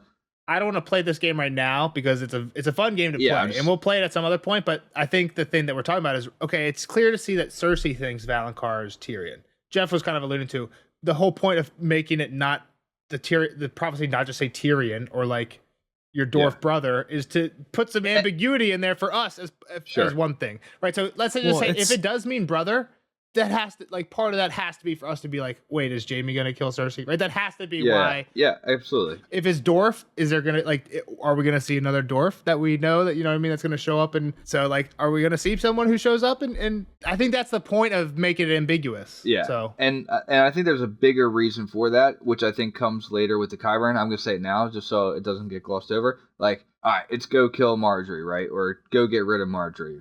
But there's always gonna be a next younger queen, right? Yep. It's just a matter of time. No matter if it was Joffrey's or if it was Tommen, or you just become an older lady till there's some next heir in line that's going to have to marry a queen, right? Yep. It's kind of inevitable that someone's going to be a younger queen, something's going to kill you, right? So let me validate what Nelson said with the sure, this is definitely something that has impacted her life and decision making.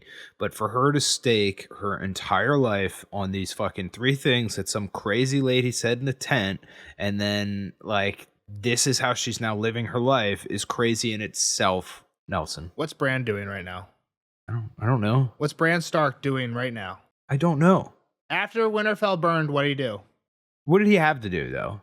When they got to the wall, what did they do? Did they go see our brother, who's Lord Commander now? No, we went fucking north of the wall to fucking crazy land with a paralyzed kid and a giant because of a fucking prophecy dream we had, right? So I understand what you're saying. It's crazy to just base your entire life off of prophecy. But if it's crazy for Cersei, you got to say it's crazy for Bran too. And it's crazy for Bran then. Okay. I don't know what you're saying there. Like, that's still a fucking balls to the wall, batshit crazy thing to just. I guess the other side of that though is like we're so removed from medieval magic. Time. People didn't know science and stuff. Yeah, people, and there is magic in the world. Yeah. Okay. That's still crazy, I guess is what I'm trying to say. What I think is great. Like to stake your opinion and your life on like this one isolated event that happened when you were 8 or 16, I forget how old she was. Like, I just think you're being slightly biased towards Cersei. Like, literally, last chapter we did with Sam, right? For the first hour of that chapter, we talked about this prince that was promised prophecy and how Melisandre and Stannis are doing everything. Everything that they're doing is because of prophecy. It might not be a fucking dream, crazy, but it's sure. But you didn't bring this objection. I agree. And today, the other thing is, I think in medieval times when there is real magic, I didn't have anybody saying like, "Well, you see why they're thinking the way they thought," right? Like, I don't know. It's still crazy to stake. We kind of were though. Like we were kind of saying like, does Melisandre actually think this, or was she faking it? Like we were saying this in the last chapter. Like she knew if. Like, it seems like she planted the sword. If the sword isn't real, does Melisandre actually believe it? And I think we had this debate last episode, so we don't have to re-go over it, but I think part of that is like you can convince yourself of a prophecy, and I guess to end this debate for the moment. And that's horrible advice is what I'm saying. That's where I'm at. To end this debate for the moment, George has said what's way more important in this book series isn't if the prophecy comes true or not. It's how characters interpret the prophecy and change their actions because of it. Red Comet style, right? Everyone interprets it different.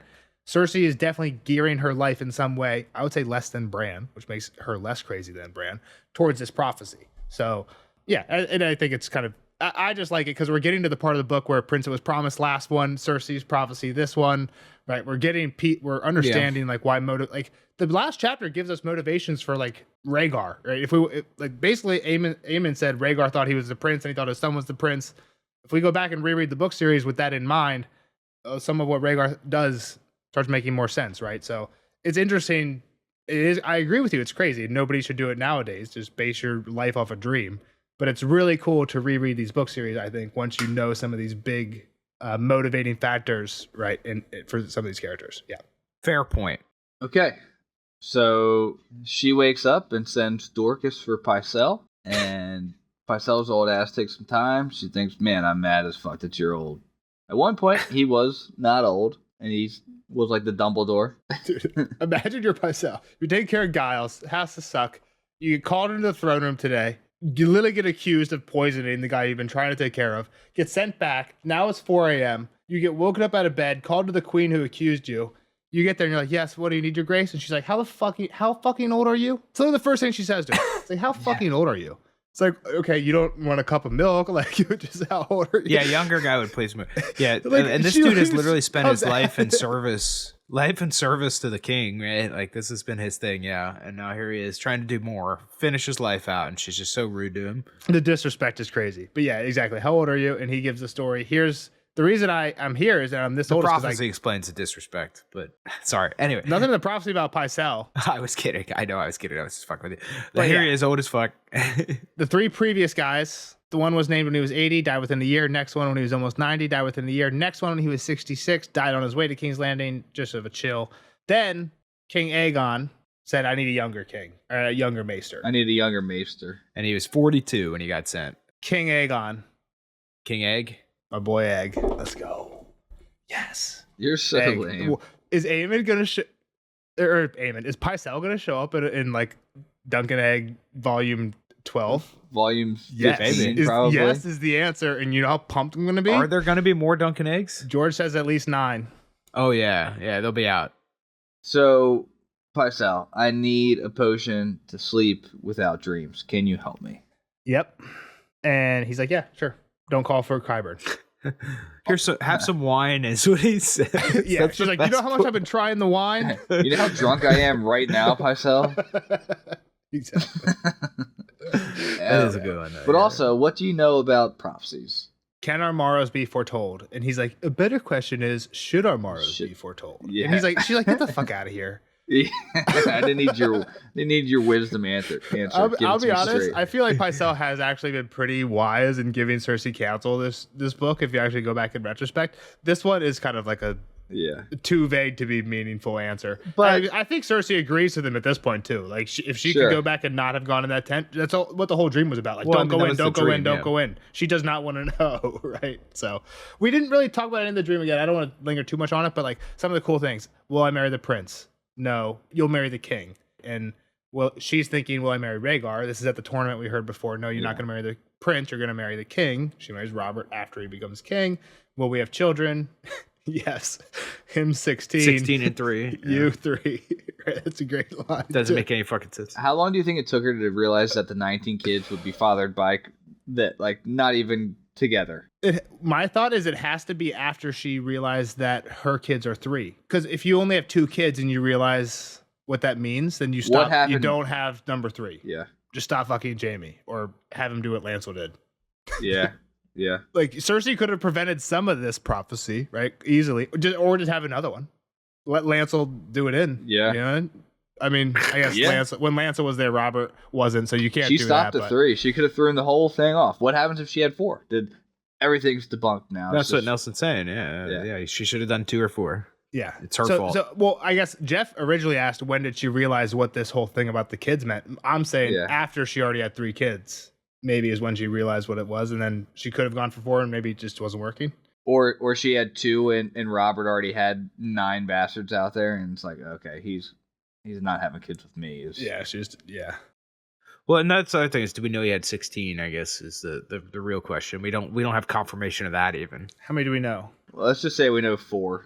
Maya Stone. Yeah, I was gonna say we don't know 16. Maya Stone, the brothel girl that died, brothel baby that died, Gendry and Edric. You could have just trusted me when I said 4. Maybe a few more. The last part here is the old woman was not done with her. Gold shall be their crowns and gold their shrouds. What's a shroud? Funeral cloak, probably, right? Ooh. I didn't know. I did not know that. I had to look that one up. We looked up that Game of Thrones word. Yeah.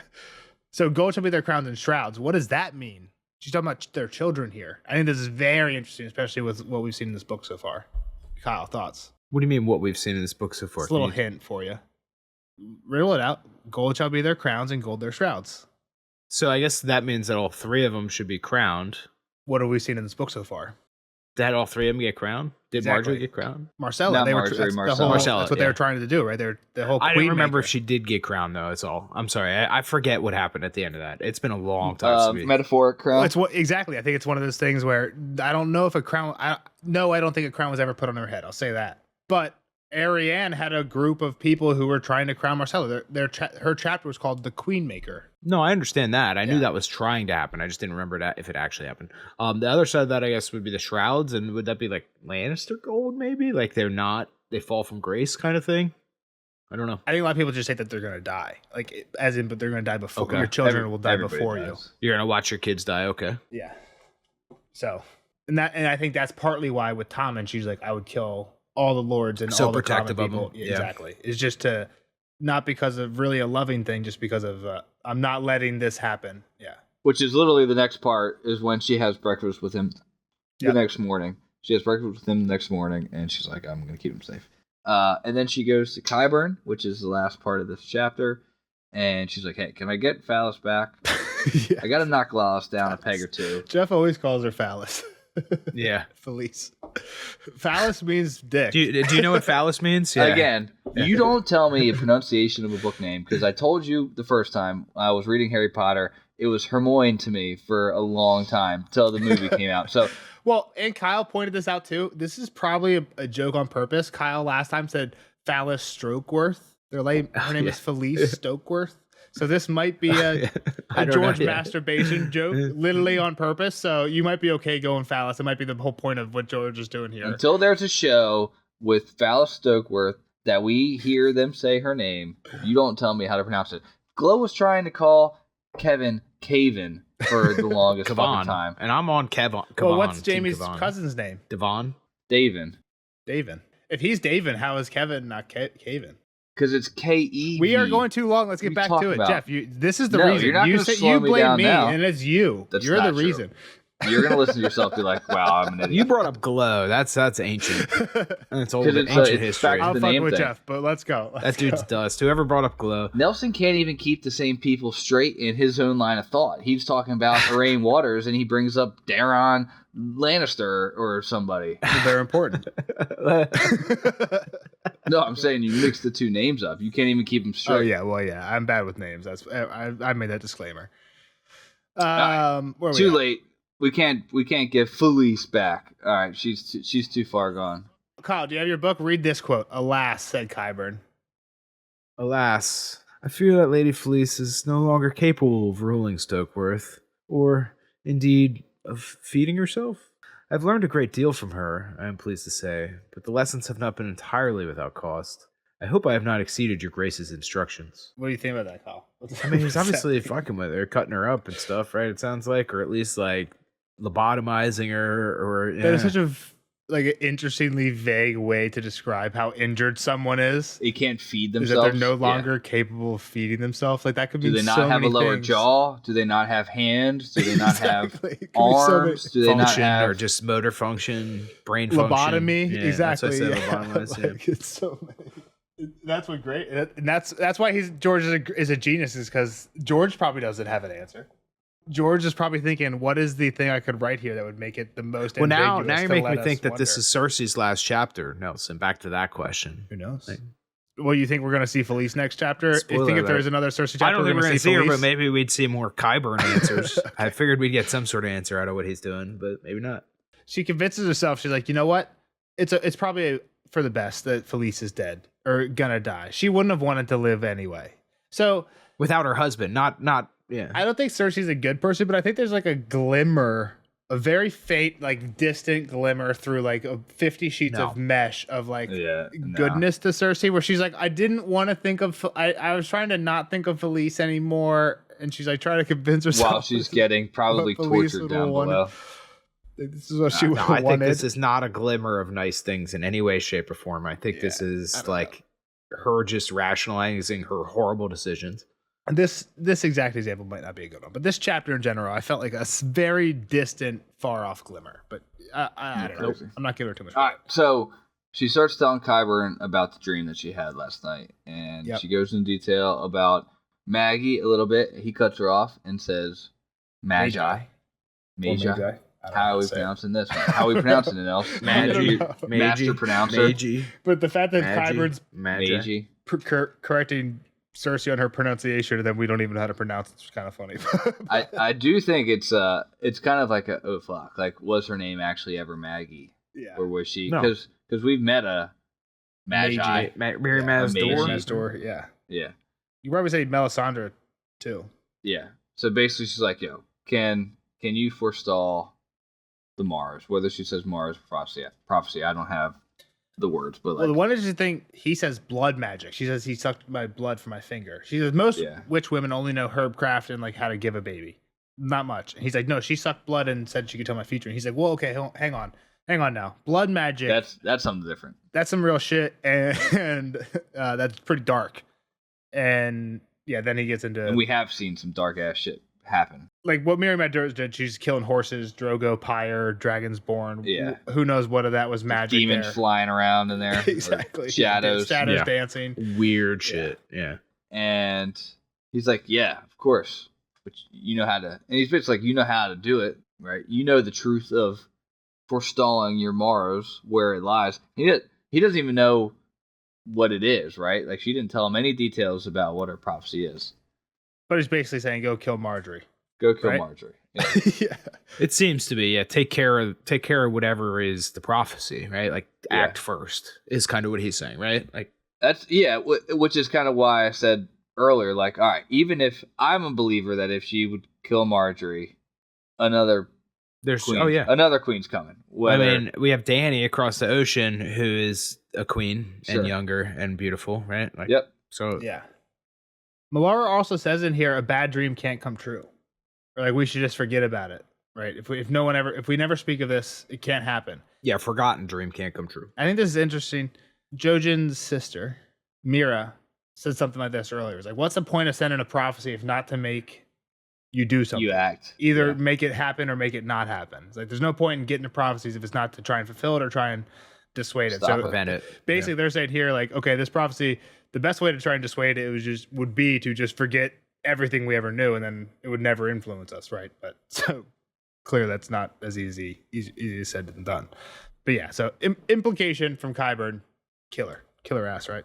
Yeah. So the last little bit is she knew how, and she's like, well, I don't know if I could trust Jamie to do it anymore, and he needed her swords to come forth so that they could then execute her, which is like, When it's like Jamie's not even here is the other side of it. Like for her to be like, oh, I'll just have Jamie do this. Like he's long gone. Like why would you wait?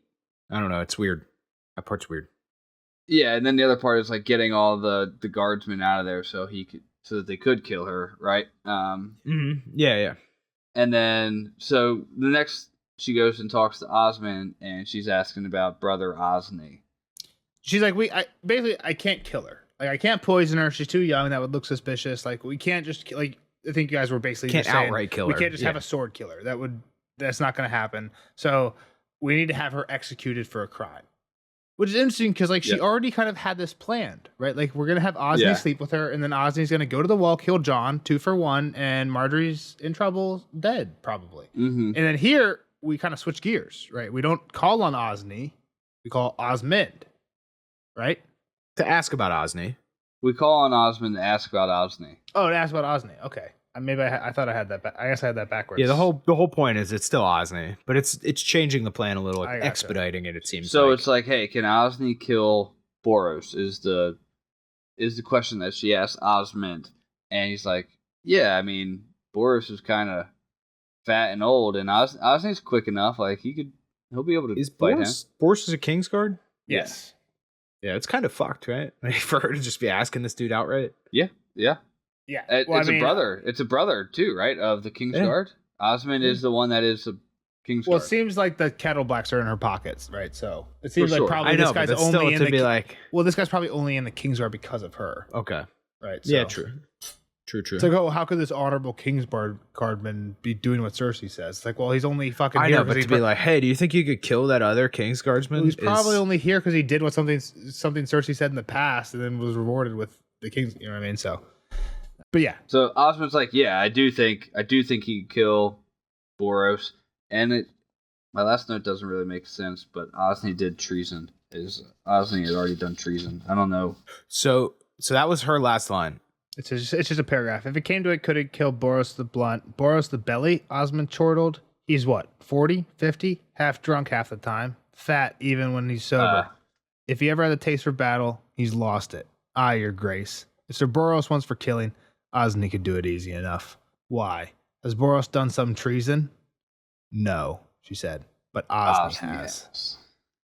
Dun, dun, dun. So the way I see that is that she's trying to now lie about her original plan, I guess. Is like, because wasn't the original plan that they would catch Osney in with Marjorie? Yeah.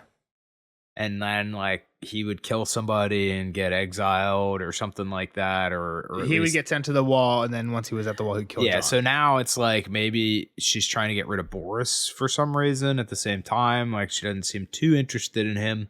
And it's more of like, okay, well, if that's the case, maybe we pretend Boris caught them, and then we can expedite that plan without him actually even having to be with Marjorie, because who's going to take Marjorie's word over what this other stuff that happened? Or maybe they both end up dead, Boris and Marjorie. Gotcha. I don't know. This is kind of a vague, open thing here. So, I mean. Yeah, for sure. Okay, cool. We'll see you on the next one for, what is it? Oh, baby. Brienne 7. Brienne 7. Good call, Jeff. Yeah. It's almost like I know. See Kyle on that one for Brienne 7. And see you guys on the spoiler section. Bye, Kyle. Later, nerds. Spoiler alert! Spoiler alert!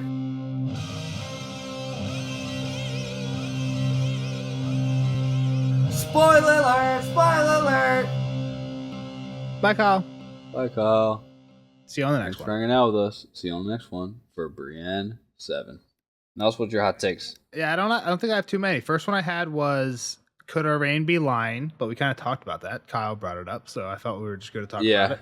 And again, I do think it's too big of a lie. I think there's too many people. I don't remember Cersei getting any other news other than that Loras is dying, right? Like, Yeah. Well, but next chapter, she actually, real quick, at the beginning, I was hinting to Kyle, we're not going to see some of these characters again. We aren't. Well, we'll say Arya's done. No, in this book, Arya is. But we get 2 more in next book. Yeah, well, this book. Arya's done. Sam done. Sam is the last chapter. He gets to Old Town. Okay. Brienne, we probably got this next one, and another one. And one more. Her with the Brotherhood. Jamie, we have another Jamie. 2 more Jamies. Do we have any Iron Island people? No. Okay. And then we have... Kyle was actually... It's crazy. Kyle was... I'll give him credit. He was spot on with Asha. He's like, she went north, and if the books are split by area, she'll show up... She 100% shows up in Dance and has like 3 chapters in Dance, I think, because she's in the north. I don't remember her storyline. She gets picked up by Stannis. She becomes like Stannis captive. Yeah. I do recall that. And we do get one more in Dorne. I remember the princess being in the tower, right? Exactly. So. That's the title of it, Princess in the Tower. And we get another Sansa. So we get 2 Jamies, 2 Briennes, 3 Cerseis, a Sam, Arianne, and a Sansa. So I just back to it. I think it's too big of a lie that it's not the rumor mill's not going to get back. That either if the first possibility was that they just kind of went south and tried to outrun the rumor, I do think that didn't attack Dragonstone at all, right? At all. I think that's a possibility, but I think we would hear about it pretty quickly. Yeah, I think that's too big of a lie. I think, and again, I'm not trying to say Kyle's wrong, I'm right, because obviously I know more than Kyle does. But I think what I was saying is more likely, where Loras got hurt, but not super, super hurt, right? Because that lie's easier to pass off. People in the battle saw him take an arrow, so they could, like a guy in the army with a sword who's fighting there, who saw Loras get hit by an arrow, even if it was in the shoulder, later he could believe that Loras has died. Sure.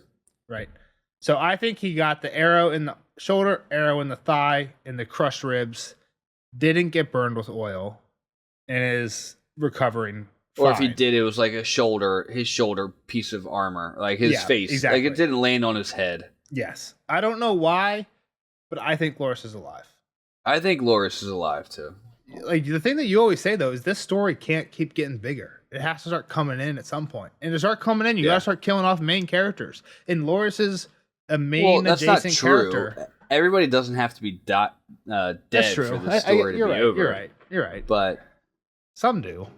Some do, but like the majority don't. So I just think I feel bad when and I guess he's kind of like a mid-tier as a main character. He's a main family member, but he's not like the major player. But he's a pretty big player, right? But like these pretty main characters that aren't a POV die off screen.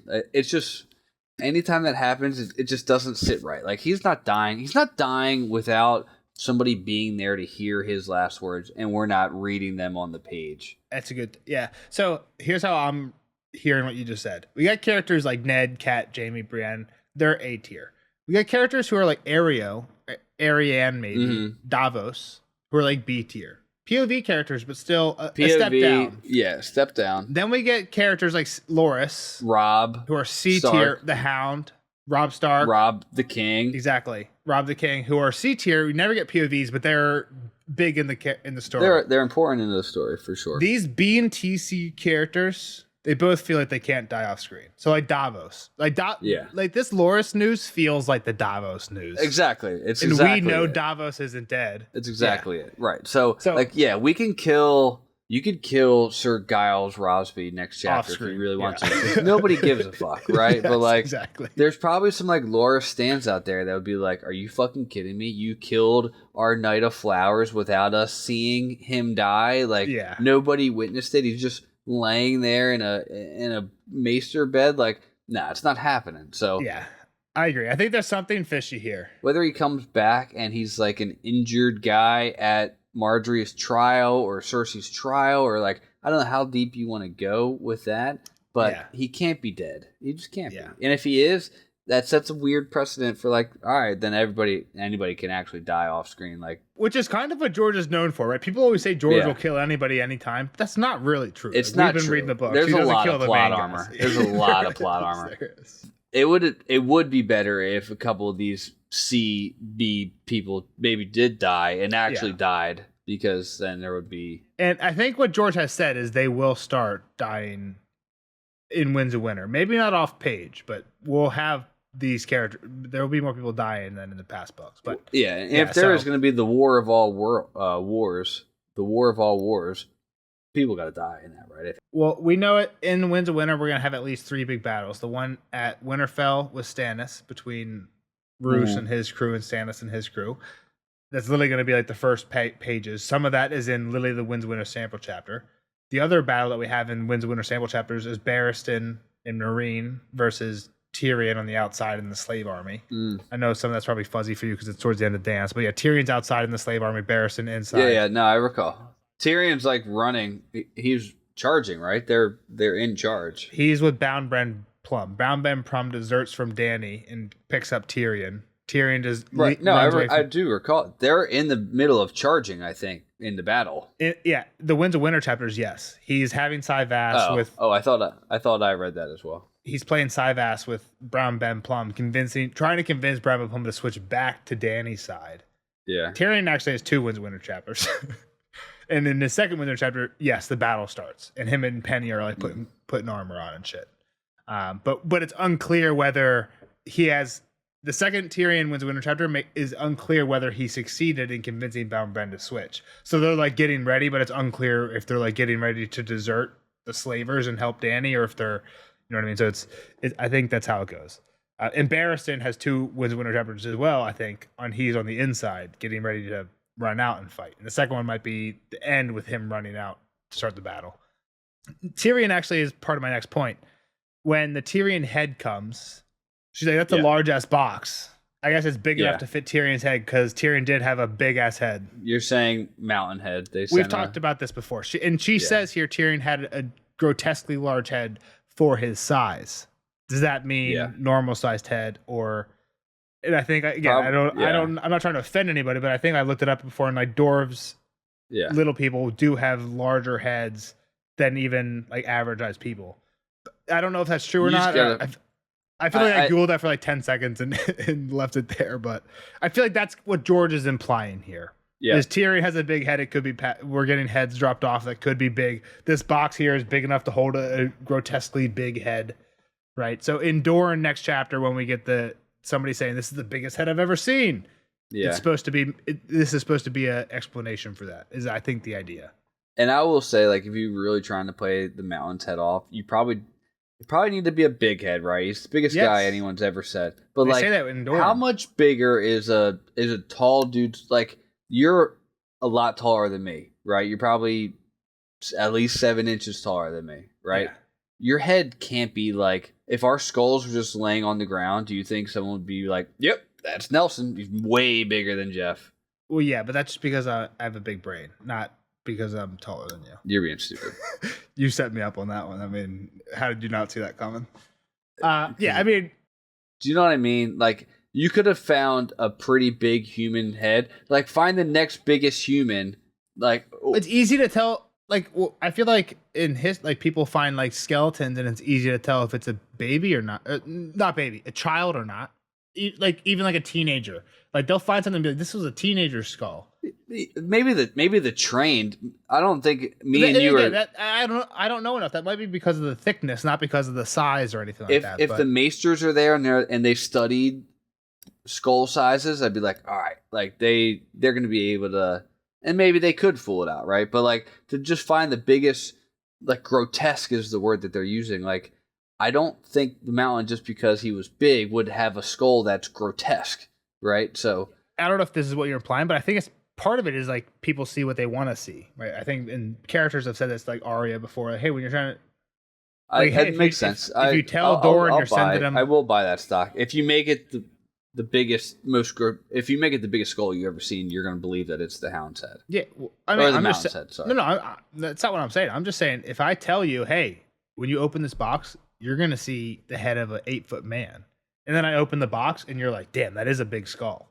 When really, like, it's kind of like what Syrio told Arya. Pretty much what I thought. That's what I was trying to say. When you do see the head, you'd believe, because of how big it is, that it had to be the Mountain's head because of how big he was. I'm saying even if it's a normal skull, even if the skull isn't that big, the story that you heard ahead of time will influence your perception of it.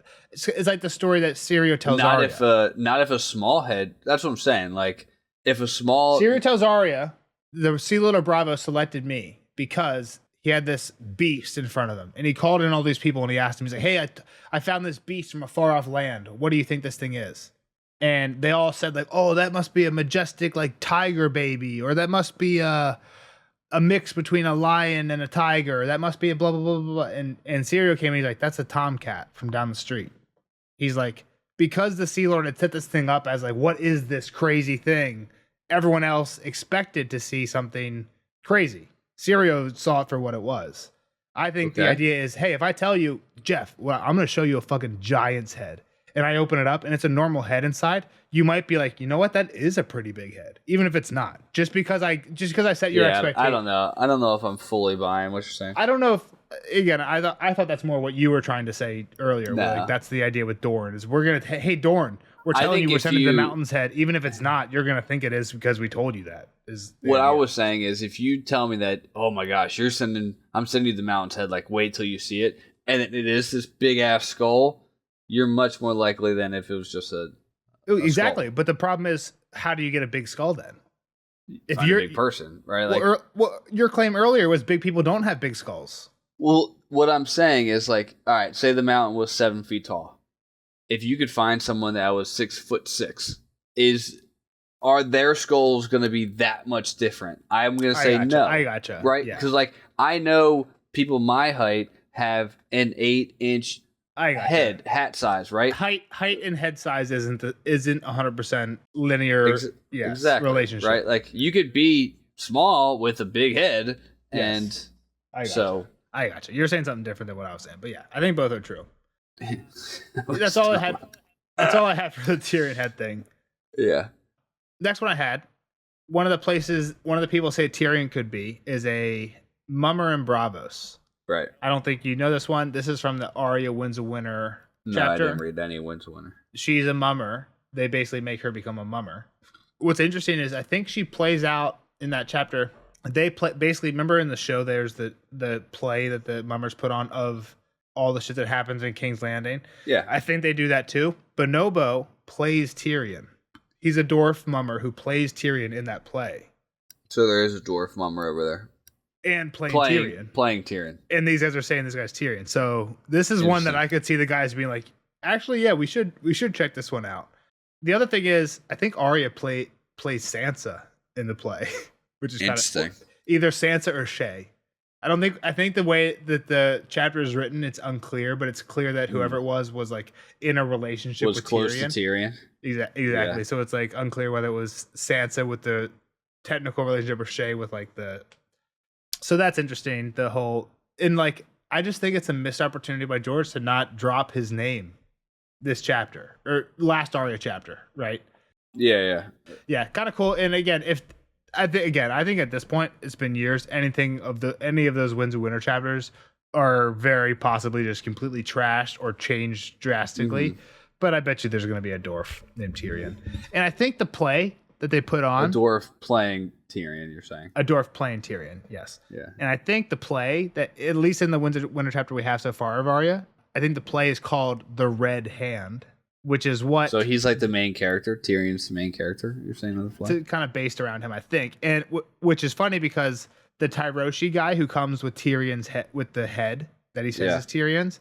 When Cersei's like, I won't call him my brother and I won't say his name. She's like, well, in Tyrosh we call him the Red Hand because he killed his blah blah blah blah blah. And then in Arya's chapter in Winds of Winter, right? So if all this stays true, what the Tyrosh nickname for Tyrion is what they named the play in Bravos, which would make sense, right? If this is a nickname for him, then you would name the play. So I don't know. Title. Again, I just think it's all really cool. Also, somebody commented on a Clash of Kings chapter. Like somebody's listening. I saw the comment a couple days ago on YouTube, and basically they're slightly correcting me on numbers. We were talking about how many ships Davos and Stannis were bringing into the Blackwater, and they were correcting me slightly on numbers. I love those type of comments. Basically, I said it's about 1,000. They're like, no, it's actually 1,400 or whatever, right? So, but as part of their comment, they continued to go on and because of all these ships, basically all the ships died on both sides, which is why Paxter's Red Wine's fleet's the only one here, which is why Euron's fleet is able to completely attack everything. So basically, the Battle of Blackwater destroyed all the ships pretty much on the East Coast, the whole navy. Exactly. From both sides, Stannis and the other side, because they just all went in the river and then the chain destroyed them all, and Stannis went north. So there's just no ships on the East Coast at all, which is why Paxter had to come around. So I just thought it was interesting to It is interesting of why the West is so unguarded right now. Well, I'm reading a comment from some guy who left a comment on a podcast we did years ago in Clash of Kings, and it relates exactly to the chapter we just did, where Cersei's talking about this Paxter Red Wine fleet and Euron and why there's no ships on the West Coast. Literally, the end of the guy's comment was like, and that's why there's no ships on the West Coast come Feast of Crows. And I'm just thinking, George is a fucking genius.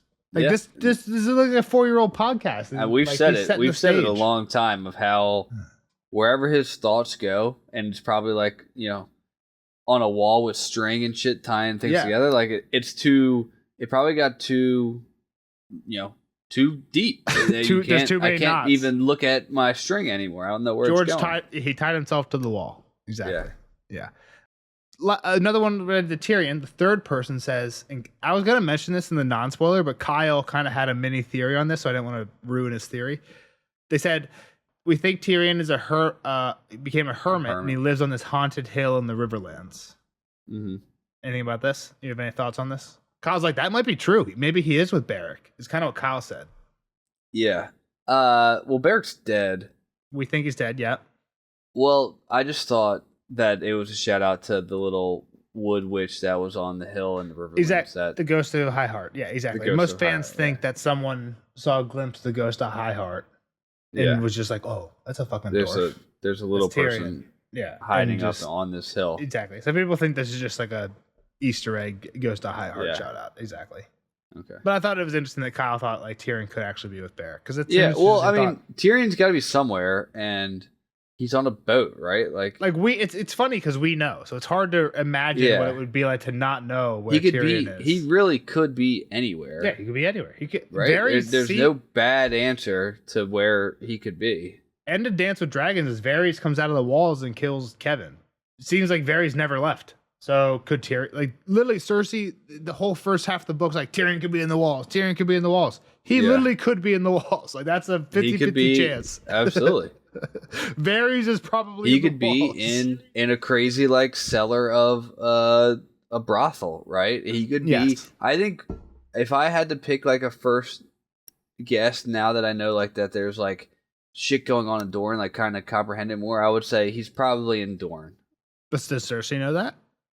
No, I'm saying that would have been my guess of where Tyrion's at, like Dorne. If you were who? If I was Kyle, if I was a first-time reader, and I was like, all right, where can I think of Tyrion being? It would be Dorne, but I think I agree, especially because towards the end of Storm of Swords, too, like when Oberyn showed up, Oberyn like breached the idea of Marcella being queen, and I think Tyrion even thought to himself 2 or 3 times, like, you know what, that's not a bad idea.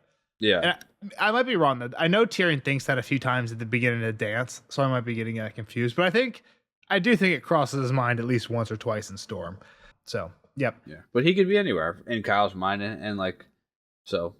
Yeah. Beric is as good of a guess as anybody. Why not? Yeah. Why not Beric? Exactly. I was going to tell Kyle, I think this is a reference to the Ghost of High Heart, which is like the dwarf we saw in the Riverlands. But because he had like a theory that actually made sense, I didn't want to. Yeah, let him run. Like poo-poo it, exactly.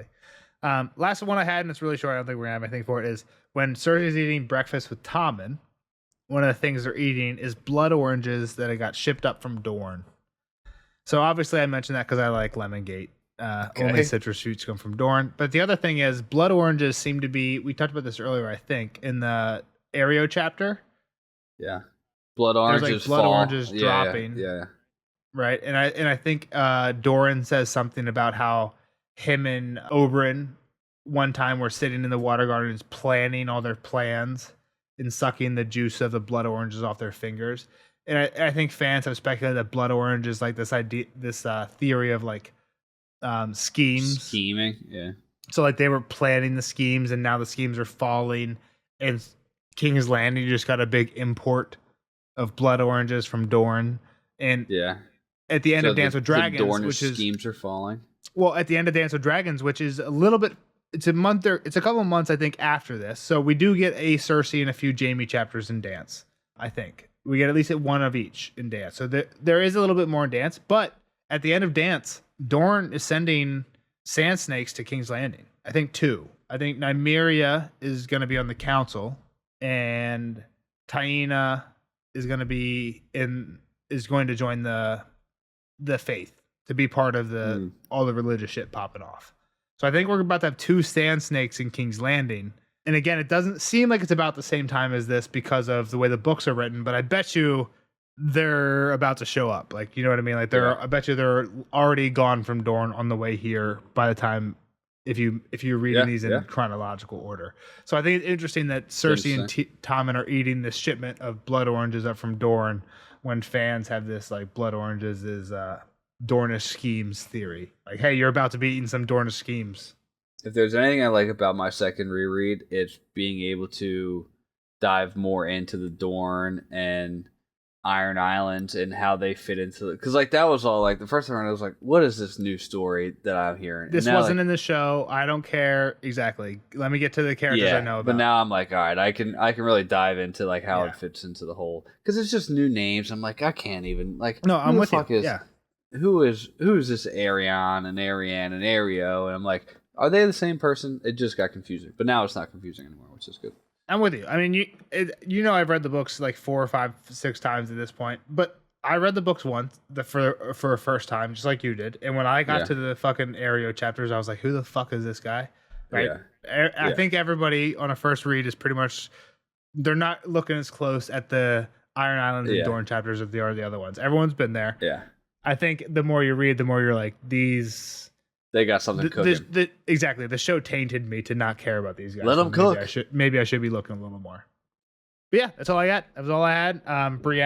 Next Brienne chapter is Fire. Roarg, Biter, in the Crossroads, Clanking Dragon, Red Rust, Black Dragon, all of it. Love everything. I'm excited for it. Gendry, so good. All of Feast is good on a reread. The end of it is like... we start popping off. Well, we have to. I mean, we have to. The Sam Aemon, this Cersei chapter. Cersei's going to get arrested by the end of this. No Walk of Atonement. She's in jail by the end. We have 2 more Cersei chapters. That is wild that she gets... I do like that. I want to get there. Jaime's inside River Run by the end of this. Right? It's like, things are changing in the next couple... We have 10 chapters left. Things are changing. Well, they have to. Yeah. Should be good. All right. See you guys in the next one for Brienne 7. Bye-bye.